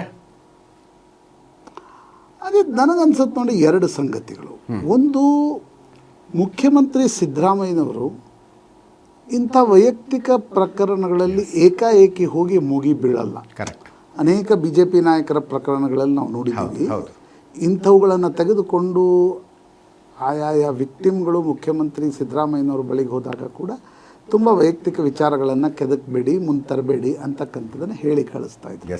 ಹೀಗಾಗಿ ನನಗನ್ಸುತ್ತೆ ಈ ಪ್ರಕರಣದಲ್ಲೂ ಕೂಡ ರೇವಣ್ಣನವರ ಕುಟುಂಬದ ಮೇಲೆ ಏಕಾಏಕಿ ಮುಗಿ ಬೀಳಲಿಕ್ಕೆ, ಅಂದರೆ ತಪ್ಪು ಸರಿ ಅನ್ನೋದಲ್ಲ, ನೇಚರ್ ಇರುತ್ತೆ, ನಿಮ್ದು ಕೆಲವು ಅಭಿಪ್ರಾಯಗಳಿರ್ತವೆ, ಸಿದ್ದರಾಮಯ್ಯನವರು ಮನಸ್ಸು ಮಾಡಿರಲ್ಲ. ಆದರೆ ಡಿ ಕೆ ಶಿವಕುಮಾರ್ ಸಹಜವಾಗಿ ಅನ್ಸುತ್ತೆ ದೇವೇಗೌಡರ ಕುಟುಂಬವನ್ನು ಡಿಸ್ಟರ್ಬ್ ಮಾಡಬೇಕಾದ್ರೆ ಈ ಪ್ರಕರಣವನ್ನು ಬಳಸ್ಕೊಳ್ಬೇಕು. ನಾನು ಅದಕ್ಕೆ ಹೇಳಿದೆ, ಇದನ್ನು ಯಾರಾದರೂ ತಯಾರು ಮಾಡಿದ್ರಾ ಅಥವಾ ಇರೋದನ್ನು ಬಳಸ್ಕೊಂಡ್ರಾ? ಇರೋದನ್ನು ಬಳಸ್ಕೊಂಡಿದ್ದಾರೆ. ಡಿ ಕೆ ಶಿವಕುಮಾರ್ ಸಹಜವಾಗಿ ಒತ್ತಡ ಹಾಕಿರ್ತಾರೆ, ಹೈಕಮಾಂಡ್ಗೂ ಕೂಡ ಎಲ್ಲ ವಸ್ತುಸ್ಥಿತಿಯನ್ನು ತಿಳಿಸಿದ ನಂತರ ಮೊದಲನೇ ಹಂತದ ಚುನಾವಣೆಗೆ ಮುಂಚೆ SIT ರಚಿಸಿದ್ರೆ ಅದು ಹೇಗೆ ನಾನು ಅದಕ್ಕೆ ಹೇಳಿದೆ, ಈಗ ನಾನು ಕುತ್ಕೊಂಡು ಹೇಳ್ತಾ ಇದ್ದೀನಿ, ಇಲ್ಲ 22-23ಕ್ಕೆ ಬಂಧನ ಆಗಿದ್ರೆ BJP JDS ಕೊಲ್ಯಾಪ್ಸ್ ಆಗ್ತಿತ್ತು ಅಂತಕ್ಕಂಥದ್ದು. ರಾಜಕಾರಣ ಭಾಳ ಸೂಕ್ಷ್ಮ ಇರುತ್ತೆ, ಒಂದ್ಸಲ ಕೊಲ್ಯಾಪ್ಸು ಆಗುತ್ತೆ, ಒಂದೊಂದ್ಸಲ ಆ ಕಾರಣ. ಈ ಜೈಲ್ಗೆ ಹೋದವ್ರು ರಾಜಕಾರಣಿಗಳೆಲ್ಲರೂ ಸಕ್ಸಸ್ಫುಲ್ ಆಗಿದ್ದಾರೆ, ನೀವು ತೆಗೆದು ನೋಡಿ. ಜೈಲ್ಗೆ ಹೋದ ರಾಜಕಾರಣಿಗಳ ಒಬ್ಬರಾದರೂ ಕರಿಯರ್ ಮುಗ್ದಿದೆನಾ? ಮುಗ್ದಿಲ್ಲ. ಅದು ಲಾಲು ಪ್ರಸಾದ್ ಯಾದವ್ರಿಂದ ಹೋಗಿ ಯಡಿಯೂರಪ್ಪನವ್ರವರೆಗೆ ಇಟ್ಕೊಳ್ಳಿ, ಎಲ್ಲರ ಕರಿಯರ್ಗಳು ಕೂಡ ಫ್ಲರಿಶ್ ಆಗಿದೆ. ಹೀಗಾಗಿ ರೇವಣ್ಣನವರನ್ನ ಚುನಾವಣೆಯ ಹೊಸ್ತಿಲಲ್ಲಿ ಬಂಧನ ಮಾಡಬೇಕಾ ಅಥವಾ ಚುನಾವಣೆಯ ನಂತರದ ಸಂಜೆ SITಯನ್ನು ರಚಿಸುವ ತೀರ್ಮಾನವನ್ನು ಕರ್ನಾಟಕ ಸರ್ಕಾರ ತೆಗೆದುಕೊಳ್ತು. ನನಗನ್ಸುತ್ತೆ ಕಾಂಗ್ರೆಸ್ ಹೈಕಮಾಂಡ್ನ ಒತ್ತಡ ಕೂಡ ಇದರಲ್ಲಿ ನಿಶ್ಚಿತವಾಗಿ ಕೆಲಸ ಮಾಡಿದೆ. ಕಾಂಗ್ರೆಸ್ ಜೈಲಿಗೆ ಹೋಗಿ ಬಂದವರ ರಾಜಕೀಯ ಭವಿಷ್ಯ ಫ್ಲರಿಶ್ ಆಗಿರೋದು ಭ್ರಷ್ಟಾಚಾರದ ಪ್ರಕರಣಗಳಲ್ಲಿ ನಿಜ. ಹೆಣ್ಣು ಮಕ್ಕಳ ವಿಷಯದಲ್ಲಿ ಅನೇಕ ರಾಜಕಾರಣಿಗಳು ಜೈಲಿಗೆ ಹೋದ್ರು, ಆಮೇಲೆ ಮತ್ತೇನು ರಾಜಕಾರಣದಲ್ಲಿ ಅವ್ರಿಗೇನು ಅಲ್ಲ ಫ್ಯೂಚರ್ ಅಂತ ಕಾಣುತ್ತೆ. ಆ ರೀತಿಯ ರಾಜಕಾರಣಿಗಳ ಸಂಖ್ಯೆಯು ಕಡಿಮೆ ಇದೆ. ಆಫ್ಕೋರ್ಸ್ ಕಡಿಮೆ. ಈಗ ಹೆಣ್ಮಕ್ಳ ವಿಚಾರದಲ್ಲಿ ಮೇನ್ ಸ್ಟ್ರೀಮ್ನಲ್ಲಿ ದೊಡ್ಡ ದೊಡ್ಡ ಪೊಸಿಷನ್ನಲ್ಲಿ ಇರ್ತಕ್ಕಂಥ ರಾಜಕಾರಣಿಗಳ ಕರಿಯರ್ಗಳು ಅನ್ನೋದಕ್ಕಿಂತ ಅಷ್ಟೊಂದು ಯಾರೋ ಒಂದು MLA, ಜಿಲ್ಲಾ ಪಂಚಾಯತ್ ಸದಸ್ಯರು ಆ ರೀತಿ ಇದೆ. ಈಗ ಫಾರ್ ಎಕ್ಸಾಂಪಲ್ ಬಾಗಲಕೋಟೆ ಜಿಲ್ಲೆಯಿಂದ ಒಂದು CD ಬಂದಿತ್ತು, ಮೇಟಿ ಏನಾಯ್ತು ಮುಂದೆ? ವಾಪಸ್ ಹಾರಿಸ್ ಬಂದರು. ಹೀಗಾಗಿ ನಾನು ಅಂದರೆ ಇದೇ ರೀತಿ ಆಗುತ್ತೆ ಅಂತಕ್ಕಂಥ ಶರ ಬರಲಿಕ್ಕೆ ಸಾಧ್ಯ ಇಲ್ಲ. ಆದರೆ ನನಗನ್ಸುತ್ತೆ ಡಿ ಕೆ ಶಿವಕುಮಾರರ ಒತ್ತಾಸೆಯು ಕೂಡ ನಿಶ್ಚಿತವಾಗಿದೆ. ಅದನ್ನೇ ದೇವರಾಜಗೌಡರು ಹೇಳ್ತಿದ್ದಾರೆ, ಒಕ್ಕಲಿಗರ ಅಧಿಪತ್ಯ ಯಾರದು ಅನ್ನುವ ಕಾರಣಕ್ಕೋಸ್ಕರ ಈ ಪ್ರಕರಣದಲ್ಲಿ ವಿಚಾರಣೆ ನಡೀತಾ ಇದೆ. ಅಜಿತ್ ನೋಡಿ, ಯಾವುದೇ ಒಂದು ವಿಚಾರಣೆ, ಯಾವುದೋ ಒಂದು ತನಿಖೆಗೆ 108 ಆಯಾಮಗಳಿರ್ತವೆ, 108 ಪೊಲಿಟಿಕಲ್ ಕಾನ್ಸಿಕ್ವೆನ್ಸ್ಗಳಿರ್ತವೆ. But what is important is, ಈ ರೀತಿಯ ಪ್ರಕರಣಗಳು ನಡೆದಾಗ ಸರ್ಕಾರ ಇರಲಿ, SIT ಇರಲಿ, ಪೊಲೀಸ್ ಇರಲಿ, ಸರಿಯಾದ ಕ್ರಮವನ್ನು ತೆಗೆದುಕೊಳ್ಳದೆ ಹೋದರೆ ಇನ್ನಷ್ಟು ಕೆಟ್ಟ ಸಂದೇಶ ಜನಸಾಮಾನ್ಯರಲ್ಲಿ ಹೋಗುತ್ತೆ. ಒಬ್ಬ ಸಂಸದನ ಈ ರೀತಿಯ ವಿಡಿಯೋಗಳು ಅಂತ ಇದನ್ನು ಹೇಳುತ್ತಿರುವಾಗ SIT ರಚಿಸಿ ಅದನ್ನು ತನಿಖೆಗೆ ಕೊಡದೆ ಹೋದರೆ ಮುಂದಿನ ದಿನಗಳಲ್ಲಿ ಇದರ ಇಂಪ್ಯಾಕ್ಟ್ ಆನ್ ಸೊಸೈಟಿ ಏನು ಅಂತಕ್ಕಂಥದ್ದನ್ನು ನೋಡಬೇಕಾಗತ್ತೆ. ಯಾಕಂದರೆ ದೇವೇಗೌಡರ ಮೊಮ್ಮಗ ಇರ್ಬೋದು, ರೇವಣ್ಣನವರ ಮಗ ಇರ್ಬೋದು, ಕಾಕ್ತಾಳೀಯವಾಗಿ JDSನ ಸಂಸದ ಇರ್ಬೋದು, ಅದೆಲ್ಲವೂ secondary. What comes first is, ಇಷ್ಟೊಂದು ಜನರ ಜೊತೆ ಇಷ್ಟೊಂದು ಬಲವಂತದಿಂದ ಅಲ್ಲೇನಾದರೂ ನಡೀತಾ, ಬ್ಲ್ಯಾಕ್ ಮೇಲ್ ನಡೀತಾ, ತನ್ನ ಮನೆಗೆ ಬರ್ತಾ ಇರೋರೆಲ್ಲೆಲ್ಲರನ್ನ ದುರುಪಯೋಗ ಪಡಿಸ್ಕೊಂಡಿದ್ದು ನಿಜಾನ? ಇವೆಲ್ಲವೂ ಆರೋಪಗಳಿವೆ. ಇದೆಲ್ಲವೂ ನಿಜಾನ? ಇದೆಲ್ಲವೂ ನಿಜ ಆಗಿದ್ದರೆ ಕರೆಕ್ಟ್, ಬಹಳ ದೊಡ್ಡ ಪ್ರಶ್ನೆಗಳು ದೇವೇಗೌಡರ ಮೊಮ್ಮಗನ ಮೇಲೆ, ದೇವೇಗೌಡರ ಕುಟುಂಬದ ಮೇಲೆ ಹೇಳ್ತವೆ. ಅನೇಕರು ಹೇಳ್ತಾ ಇದ್ರು, ಇಲ್ಲ ದೇವೇಗೌಡರದು ಧೃತರಾಷ್ಟ್ರ ಪ್ರೇಮ, ಇದೆಲ್ಲ ಚರ್ಚೆಗಳನ್ನು ನಾವು ಸಾರ್ವಜನಿಕವಾಗಿ ಕೇಳ್ತಾ ಇದ್ದೀವಿ. ಪ್ರಜ್ವಲ್ ರೇವಣ್ಣ ವಿರುದ್ಧ ಇದೆಲ್ಲವೂ ಇದೆ ಅಂತಕ್ಕಂಥದ್ದು ದೇವೇಗೌಡರ ಕುಟುಂಬಕ್ಕೆ ಗೊತ್ತಿತ್ತಾ? ದೇವೇಗೌಡರಿಗೆ ಗೊತ್ತಿತ್ತಾ? ರೇವಣ್ಣ ಮತ್ತು ಭವಾನಿಯವರಿಗೆ ಗೊತ್ತಿತ್ತಾ? ಗೊತ್ತಿದ್ರೂ 2ನೇ ಬಾರಿ ಟಿಕೆಟ್ ನೀಡಿದ್ರ? ಟಿಕೆಟ್ ನೀಡಿದ್ದೇ ಆದಲ್ಲಿ ಇದೆಲ್ಲವೂ ಸ್ವಯಂಕೃತ ಅಪರಾಧ. ನೀವು ಟಿಕೆಟ್ ನೀಡಿಲ್ಲ ಅಂತಾದ್ರೆ ಇದು ಮೇನ್ ಸ್ಟ್ರೀಮಿಗೆ ಬರ್ತಾ ಇರಲಿಲ್ಲ. ಒಂದು ಸಂಗತಿ. ಎರಡನೇ ಸಂಗತಿ, ಇದನ್ನೆಲ್ಲ ಈ ಕೃತ್ಯಗಳನ್ನು ನಡೆಸುವಾಗ ಮೊಬೈಲ್ನಲ್ಲಿ ಸೆರೆ ಹಿಡಿದಿದ್ದು ನಿಜವೇ ಆಗಿದ್ರೆ ಅದು ಎಂಥ ಮಾನಸಿಕ ವಿಕೃತಿ. That's how it looks like. ಕಾಣಿಸ್ತಾ ಇರೋದು ಹಾಗೆ. ಅದರ ಜೊತೆಗೆ ದೇವರಾಜೇಗೌಡರು ಕಳೆದ ಡಿಸೆಂಬರ್ನಲ್ಲೇ ವಿಜಯೇಂದ್ರರಿಗೆ, ಬಿ ಜೆ ಪಿ ರಾಜ್ಯಾಧ್ಯಕ್ಷರಿಗೆ ಪತ್ರ ಬರೆದಿದ್ರು 5 ತಿಂಗಳ ಹಿಂದೆ. 2976 ವಿಡಿಯೋಗಳಿದ್ದಾವೆ ಅಂತ. ಅದಕ್ಕಿಂತ ಮುಂಚೆನೂ ನಂತರನೂ ಅಮಿತ್ ಶಾ ಅವ್ರಿಗೂ ಪತ್ರ ಬರೆದಿದ್ರು. ಅಮಿತ್ ಶಾ ವಿಜಯೇಂದ್ರರ ತನಕ ಹೋದ ಸುದ್ದಿ ಕುಮಾರಸ್ವಾಮಿ ಅವ್ರ ತನಕ ಹೋಗಿರೋದಿಲ್ವಾ? ದೇವೇಗೌಡರ ತನಕ ಹೋಗಿರೋದಿಲ್ವಾ? ಅದರ ಜೊತೆಗೆ ಹಾಸನದಲ್ಲಿ ಪ್ರಜ್ವಲ್ಗೆ ಈ ಸಲ ಟಿಕೆಟ್ ಬೇಡ ಅಂತ BJP ಅವರು ಹೇಳಿದ್ರು. ಸ್ವತಃ ಅಮಿತ್ ಶಾ ಹೇಳಿದ್ರು ಅನ್ನುವ ಮಾಹಿತಿ ಹೌದಾ ಅಂತ ಕುಮಾರಸ್ವಾಮಿ ಅವ್ರನ್ನ ಕೇಳಿದ್ರೆ ಹೌದು ಅನ್ನೋ ಅರ್ಥದಲ್ಲೇ ಉತ್ತರ ಕೊಟ್ಟರು ಅವ್ರು ನಮಗೆ. ಅಲ್ಲಿಗೆ ಬ್ಯಾಕ್ಗ್ರೌಂಡ್ನಲ್ಲೆಲ್ಲ ಗೊತ್ತಿತ್ತು. ಇದು ಮೈತ್ರಿಯ ಸ್ವಯಂಕೃತ ಅಪರಾಧ ಅಂತ ಹೇಳಿದ್ರೆ ಏನು ತಪ್ಪಂಗಿದ್ರೆ? ಸ್ವಯಂಕೃತ ಅಪರಾಧ ಇದು. ಒಂದು ಸಣ್ಣ ಬ್ರೇಕ್ ಮುಗಿಸ್ಕೊಂಡು ವಾಪಸ್ ಬರ್ತೀವಿ.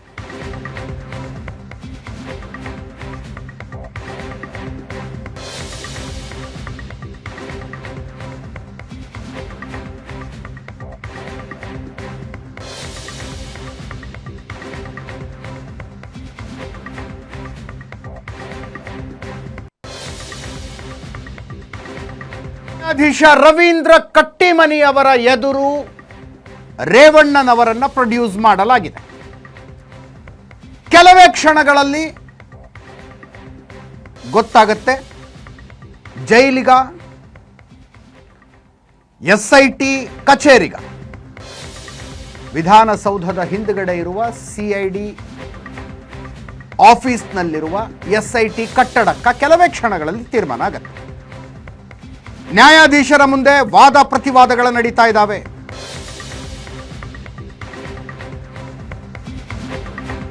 ಮೂರ್ತಿ ಡಿ ನಾಯಕ್, HD ರೇವಣ್ಣ ಪರ ವಕೀಲರು ನ್ಯಾಯಾಧೀಶರೆದುರು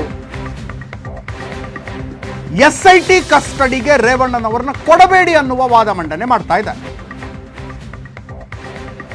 ಸಹಜ, ವಾದ ಮಾಡುವ ಸಂದರ್ಭದಲ್ಲಿ ರಾಜಕೀಯ ದುರುದ್ದೇಶದ ವಿಷಯವನ್ನು ಕೂಡ ರೇವಣ್ಣನವರ ಪರ ವಕೀಲರು ಪ್ರಸ್ತಾಪಿಸ್ತಾರೆ. ಯಾವುದೇ ಸಾಕ್ಷ್ಯಗಳಿಲ್ಲ, ಕೇವಲ ಮಹಿಳೆಯ ಹೇಳಿಕೆಯನ್ನೇ ದೂರನ್ನಾಗಿಸಿಕೊಂಡು ಕಂಪ್ಲೇಂಟ್ ರಿಜಿಸ್ಟರ್ ಮಾಡಲಾಗಿದೆ ಅಂತಾರೆ. ಮೂಲ ಪ್ರಕರಣ ಏನಿದೆ, ಹೊಳೆನರಸೀಪುರ ಪೊಲೀಸ್ ಠಾಣೆಯಲ್ಲಿ ದಾಖಲಾದಂತಹ ಮೂಲ ಪ್ರಕರಣ, ಅದರಲ್ಲಿ ಸೆಕ್ಷನ್ಗಳ ಬೇಲೆಬೆಲ್ ಇದ್ವು. ಆದರೆ ಕಿಡ್ನಾಪ್ ಪ್ರಕರಣದಲ್ಲಿ ಸಂತ್ರಸ್ತೆಯ ಪುತ್ರ ಕೊಟ್ಟಂತಹ ಕಿಡ್ನಾಪ್ ಪ್ರಕರಣದಲ್ಲಿ ನಾನ್ ಬೇಲೆಬಲ್ ಸೆಕ್ಷನ್ಗಳನ್ನು ಹಾಕಲಾಗಿದೆ. ಇದು ದುರುದ್ದೇಶಪೂರ್ವಕ ಅನ್ನುವ ವಾದ ಮಂಡನೆಯಾಗುವ ಸಾಧ್ಯತೆ ಇದೆ. ಈ ಎಲ್ಲ ವಾದಗಳನ್ನು ಮಂಡನೆ ಮಾಡ್ತಾರೆ.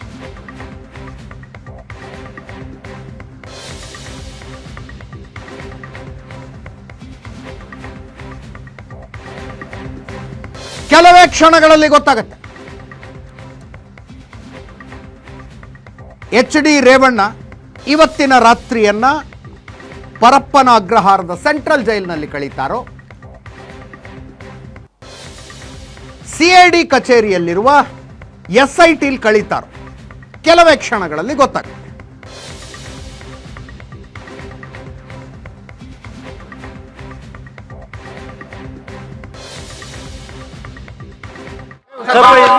ನಾನು ಹೇಳೋರಿಗೆ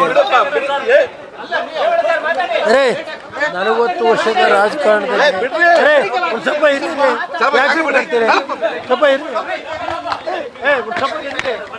ಒಂದು ಸ್ವಲ್ಪ ಪ್ರಶ್ನೆಗೆ ಹೇಳಕ್ಕೆ ನೋಡ್ರಿ. ಒಂದು ನಿಮಿಷ ತಡೀರಿ ರೀ, ಒಂದು ನಿಮಿಷ. ನನ್ನ 40 ವರ್ಷ ರಾಜಕೀಯದಲ್ಲಿ ಯಾವುದೇ ಆಪಾದನೆ ಇಲ್ಲ. ಇದು ದುರುದ್ದೇಶದ ಮೇಲೆ ರಾಜಕೀಯದ ಷಡ್ಯಂತ್ರ ಮಾಡಿ ಇವತ್ತು ಯಾವುದೇ ಪುರಾವೆ ಇಲ್ದಲೆ 28ನೇ ತಾರೀಕು ನನ್ನ ಮೇಲೆ ಒಂದು ಇದು ಮಾಡಿ, ಆಮೇಲೆ 2ನೇ ತಾರೀಕು ಅದ್ರಲ್ಲಿ ಏನು ಪುರಾವೆ ಸಿಕ್ಕಿಲ್ಲ ಅಂತ 2ನೇ ತಾರೀಕು ಕಿಡ್ನಾಪ್ ಕೇಸ್ ಹಾಕಿದ್ದಾರೆ.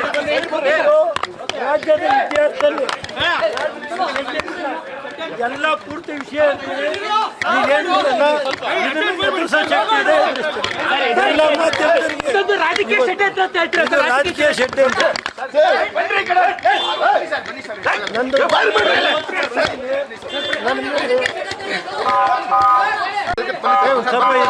ನಾನು ಹೇಳೋರಿಗೆ 40 ವರ್ಷದ ರಾಜಕಾರಣದಲ್ಲಿ ಒಂದು ಸ್ವಲ್ಪ ಇರಿ, ಯಾಕೆ ಬಿಡ್ತೀರಿ? ಸ್ವಲ್ಪ ಇರಿ, ಒಂದು ಸ್ವಲ್ಪ ಪ್ರಶ್ನೆಗೆ ಹೇಳಕ್ಕೆ ನೋಡ್ರಿ, ಒಂದು ನಿಮಿಷ ತಡೀರಿ ರೀ, ಒಂದು ನಿಮಿಷ. ನನ್ನ 40 ವರ್ಷ ರಾಜಕೀಯದಲ್ಲಿ ಯಾವುದೇ ಆಪಾದನೆ ಇಲ್ಲ.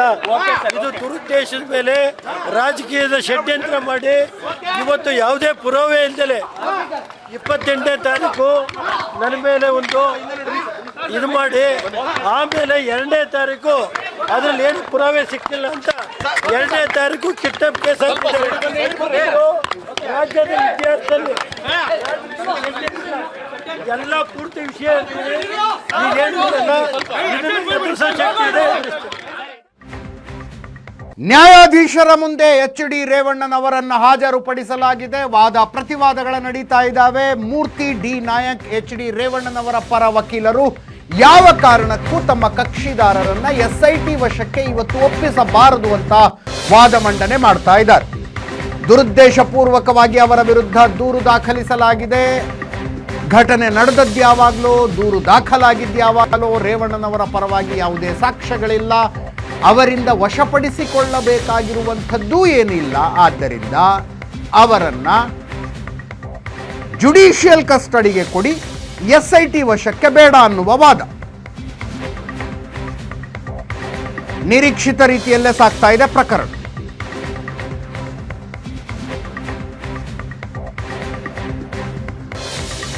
ಕೆಲವೇ ಕ್ಷಣಗಳಲ್ಲಿ ಗೊತ್ತಾಗುತ್ತೆ ಎಚ್.ಡಿ. ರೇವಣ್ಣ ಇವತ್ತು ರಾತ್ರಿ ಜೈಲಿನಲ್ಲಿ ಕಳೀತಾರೋ, ಎಸ್ಐಟಿ ಕಚೇರಿ ಕಳೀತಾರೋ.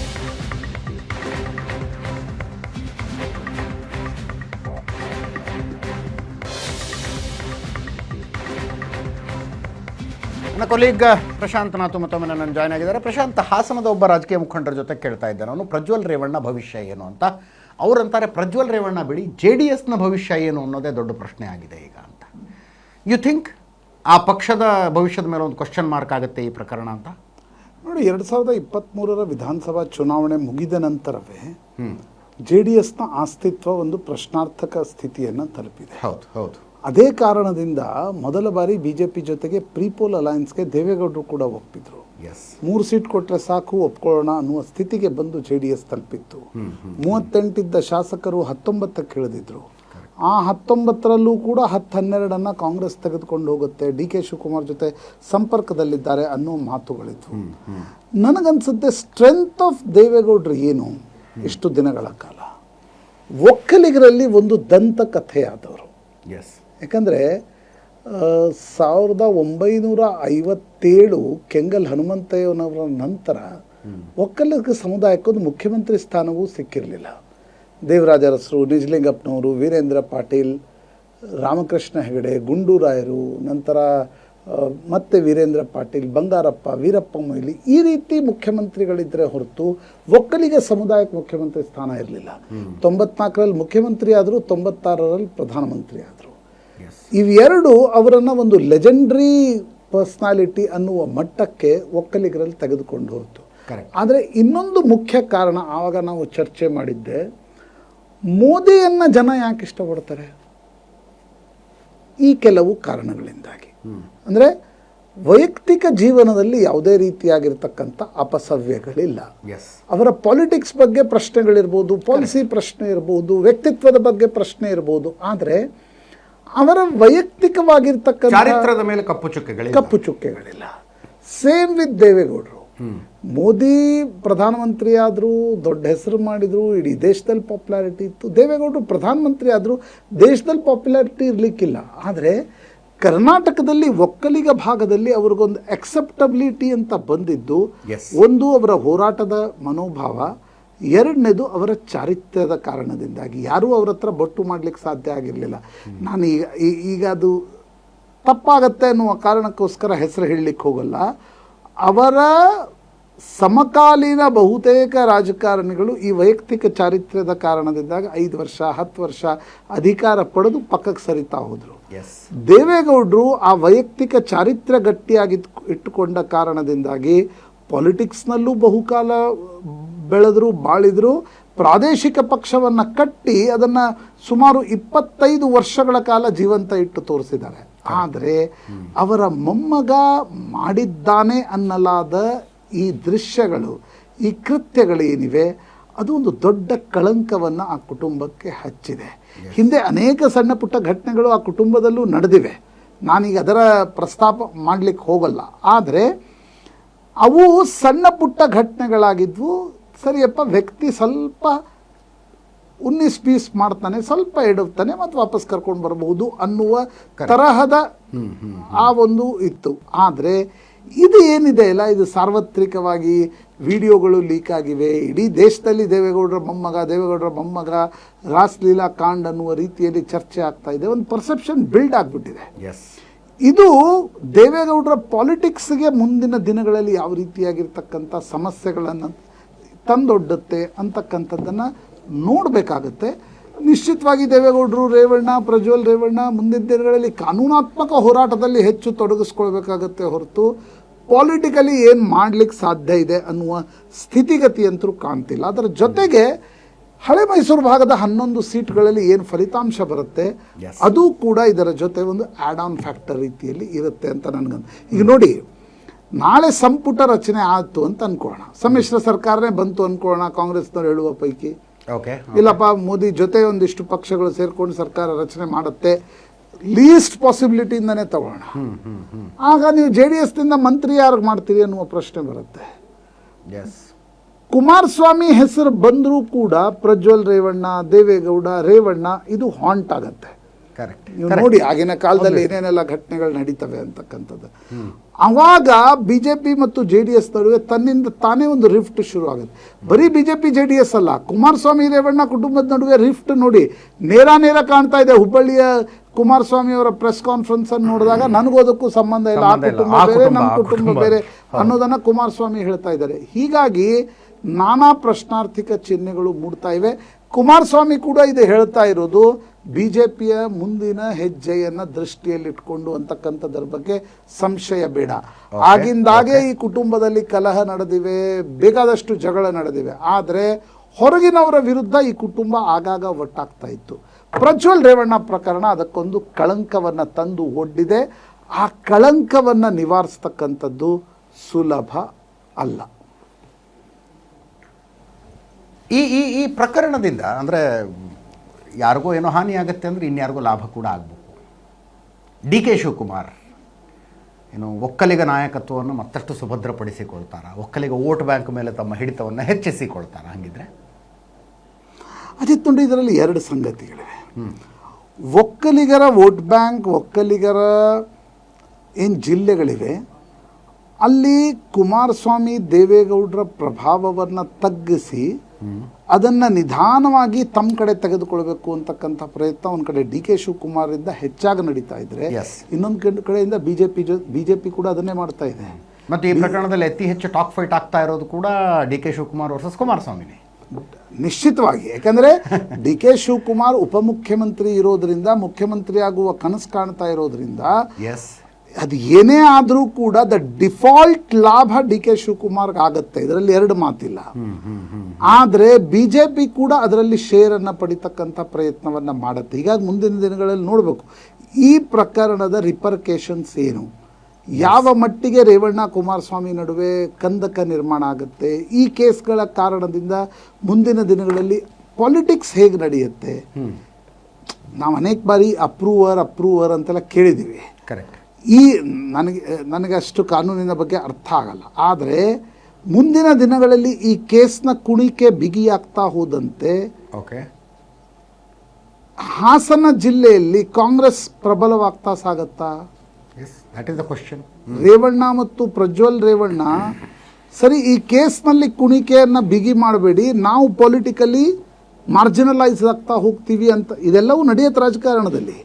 ನಾನು ಈಗಲೇ ಅದನ್ನು ಎಲ್ಲವೂ ಆದರೆ ಇದೆಲ್ಲವೂ ಮುಂದೆ ನಡೆಯುತ್ತೆ.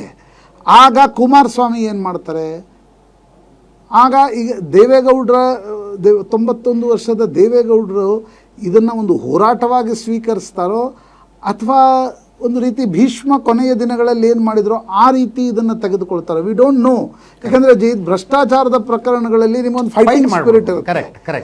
ದ ಡೇ ಹೆಣ್ಣು ಮಕ್ಕಳ ಪ್ರಕರಣ ಅಂತ ಮುಂದೆ ಬಂದು ನಿಂತಾಗ ನಿಮ್ಮ ಫೈಟಿಂಗ್ ಸ್ಪಿರಿಟ್ ಮುಗಿದು ಹೋಗ್ಬಿಡುತ್ತೆ.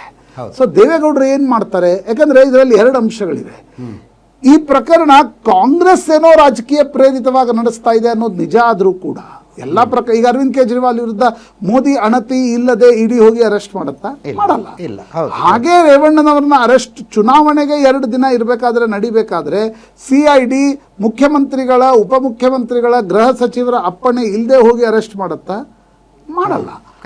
ಆದರೆ ಕಾಂಗ್ರೆಸ್ನ ರಾಜಕೀಯ ಪ್ರೇರಿತ ಅನ್ನೋ ಆರೋಪಗಳಿಗಿಂತ ರಾಜ್ಯದ ಜನರಿಗೆ ಅನಿಸ್ಬಿಟ್ಟಿದೆ. ನೀವು ನಾನು ಈಗ ನಿಮ್ಮ ಜೊತೆ ಅನೇಕ ಜಿಲ್ಲೆಗಳಲ್ಲಿ ಓಡಾಡಿದಾಗ ಹಳ್ಳಿಗಳಲ್ಲಿ ನೋಡ್ತಾ ಇದ್ದೀವಿ, ಏನಾಗತ್ತೆ ಪ್ರಜ್ವಲ್ ರೇವಣ್ಣ ಅಂತಾರೆ. ಅಂದರೆ ಆ ಸಿಡಿಗಳು ಅಷ್ಟು ಮೊಬೈಲ್ನಲ್ಲಿ ವ್ಯಾಪಕವಾಗಿ ಹರಡಿಬಿಟ್ಟಿವೆ. ಸೊ ಅದರ ಇಂಪ್ಯಾಕ್ಟ್ ಏನು, ಇದನ್ನೆಲ್ಲವೂ ಮುಂದಿನ ದಿನಗಳಲ್ಲಿ ನೋಡಬೇಕಾಗತ್ತೆ ಅಂತ ಅನಿಸುತ್ತೆ. But next 3 to 4 months toughest time for Revanna, Bhavani Revanna, Prajwal Revanna, Suraj Revanna ಎಲ್ಲರಿಗೂ ಕಷ್ಟದ ದಿನಗಳು. ಹೇಗೆ ಎದುರಿಸ್ತಾರೆ, ಪೊಲಿಟಿಕ್ಸ್ ಏನು, ಲೀಗಲ್ ಏನು, ದೇವೇಗೌಡರ ಮೇಲೆ ಇಂಪ್ಯಾಕ್ಟ್ ಏನು, ಕುಮಾರಸ್ವಾಮಿ ಏನು ಮಾಡ್ತಾರೆ, BJP ಎಷ್ಟು ದಿನ ಇವರನ್ನು ಜೊತೆಗಿಟ್ಕೊಳ್ಳುತ್ತೆ, ಕಾಂಗ್ರೆಸ್ ಹೇಗೆ ಇವರನ್ನು ಛಿದ್ರ ಮಾಡುವ ಪ್ರಯತ್ನ ಮಾಡುತ್ತೆ, ಇದೆಲ್ಲವೂ ಬೈ ಪ್ರಾಡಕ್ಟ್ ಅಂತ ನನಗನ್ಸುತ್ತೆ. ಕರೆಕ್ಟ್. ಇನ್ನು ಮಾಹಿತಿಗಳು ಬರ್ತಾ ಇಲ್ಲ. ನ್ಯಾಯಾಧೀಶರ ಮುಂದೆಯೇ ಇದ್ದಾರೆ HD ರೇವಣ್ಣ. ಮೂರ್ತಿ ಡಿ ನಾಯಕ್ ಅವರ ಪರವಾಗಿ ವಾದ ಮಾಡ್ತಾ ಇದ್ದಾರೆ. HD ರೇವಣ್ಣನವರನ್ನು ಜೈಲಿಗೆ ಕಳಿಸುವಲ್ಲಿ ಸಫಲರಾದರೆ ಮೂರ್ತಿ ಡಿ ನಾಯಕ್ ಅದು ಅವರ ಪಾಲಿಗೆ ಯಶಸ್ಸು. ಯಾಕಂದರೆ ತಮ್ಮ ಕ್ಲೈಂಟು ಇವತ್ತು ರಾತ್ರಿ ಪೊಲೀಸ್ ಕಸ್ಟಡಿಯಲ್ಲಿ ಕಳೆಯದಂತೆ ನೋಡಿಕೊಳ್ಳಬೇಕಾಗಿದೆ. ಜೈಲಿನಲ್ಲಿರಲಿ ಪರವಾಗಿಲ್ಲ, ಪೊಲೀಸ್ ಅಧಿಕಾರಿಗಳ ಎದುರು ಅವರ ಪ್ರಶ್ನೆಗಳಿಗೆ ಉತ್ತರ ಕೊಡ್ತಾ ಕೂತ್ಕೊಳ್ಳೋ ಹಂಗೆ ಆಗಬಾರದು. ಈ ಪ್ರಯತ್ನದಲ್ಲಿ ಮೂರ್ತಿ ಡಿ ನಾಯಕ್ ಅವರಿದ್ದಾರೆ. ವಾದ ಮಂಡನೆ ಮಾಡ್ತಾ ಇದ್ದಾರೆ. ದುರುದ್ದೇಶಪೂರ್ವಕವಾಗಿ ನಮ್ಮ ಕ್ಲೈಂಟ್ ವಿರುದ್ಧ ಕೇಸ್ ದಾಖಲಿಸಲಾಗಿದೆ, ಘಟನೆ ನಡೆದಿದ್ದು ಯಾವಾಗಲೂ, ಇವರು ಕೇಸ್ ಹಾಕಿರೋದು ಯಾವಾಗಲೂ, ಏನು ಸಾಕ್ಷಿ ಇದೆ, ಆ ಹೆಣ್ಣು ಮಗಳ ಹೇಳಿಕೆಯನ್ನು ಬಿಟ್ಟರೆ ಏನು ಸಾಕ್ಷಿ ಇದೆ, ಇತ್ಯಾದಿ. ಆದರೆ ಈ ಪ್ರಕರಣ ಕಿಡ್ನ್ಯಾಪ್ ಕೇಸ್. ಇದು ಸಂತ್ರಸ್ತ ಹೆಣ್ಣು ಮಗಳ ಮಗನ ದೂರಿನ ಆಧಾರದ ಮೇಲೆ ದಾಖಲಾಗಿರುವಂಥ ಪ್ರಕರಣ. ನನ್ನ ತಾಯಿನ ಕಿಡ್ನ್ಯಾಪ್ ಮಾಡ್ಕೊಂಡು ಹೋಗಿದ್ದಾರೆ ಅಂತ ಕಂಪ್ಲೇಂಟ್ ಕೊಟ್ಟಿರೋದವರು. ಮೊದಲು ಒಂದು ಸಲ ಕಿಡ್ನ್ಯಾಪ್ ಮಾಡ್ಕೊಂಡು ಹೋಗಿ ವಾಪಸ್ ತಂದುಬಿಟ್ರು, ಆ ನಂತರ ಮತ್ತೆ ಕಿಡ್ನ್ಯಾಪ್ ಮಾಡಿಕೊಂಡು ಹೋಗಿದ್ದಾರೆ. 29ನೇ ತಾರೀಕು ಅಪಹರಿಸಲಾಗಿದೆ, ನನ್ನ ತಾಯಿ ಎಲ್ಲಿದ್ದಾರೋ ಹುಡುಕಿ ಕೊಡಿ ಅಂತ ಕೊಟ್ಟಿರುವಂಥ ದೂರು ದಾಖಲಾದ ನಂತರ HD Revanna accused number 1, Satish Babu accused number 2, ಎರಡನೇ ಆರೋಪಿನ ಈಗಾಗಲೇ ಅರೆಸ್ಟ್ ಮಾಡಿ ಜೈಲಿಗೆ ಕೂಡ ಬಿಟ್ಟು ಬಂದಿದ್ದಾರೆ. ಮೊದಲನೇ ಆರೋಪಿಯನ್ನು ನಿನ್ನೆ ಅರೆಸ್ಟ್ ಮಾಡಿದ್ದಾರೆ, ಇವತ್ತು ನ್ಯಾಯಾಧೀಶರ ಮುಂದೆ ಪ್ರೊಡ್ಯೂಸ್ ಮಾಡಿದ್ದಾರೆ. ಈ ಪ್ರಕರಣದಲ್ಲಿ ಸಂತ್ರಸ್ತೆಯನ್ನು ರಕ್ಷಿಸಲಾಗಿದೆ. HD ರೇವಣ್ಣನವರ ಆಪ್ತರೊಬ್ಬರ ಫಾರ್ಮ್ ಹೌಸ್ನಿಂದ ಆ ಸಂತ್ರಸ್ತೆಯನ್ನು ರಕ್ಷಿಸಲಾಗಿದೆ. ಅಲ್ಲಿಗೆ ಪ್ರೈಮ್ ಫೇಸೈ ಕಿಡ್ನ್ಯಾಪ್ ನಡೆದಿದ್ದು ನಿಜ ಅನ್ನೋದು ಸಾಬೀತಾಗಿದೆ. ಆ ವಾದವನ್ನು SIT ಕಡೆಯಿಂದ ನ್ಯಾಯಾಧೀಶರ ಮುಂದೆ ಮಾಡಲಾಗುತ್ತೆ.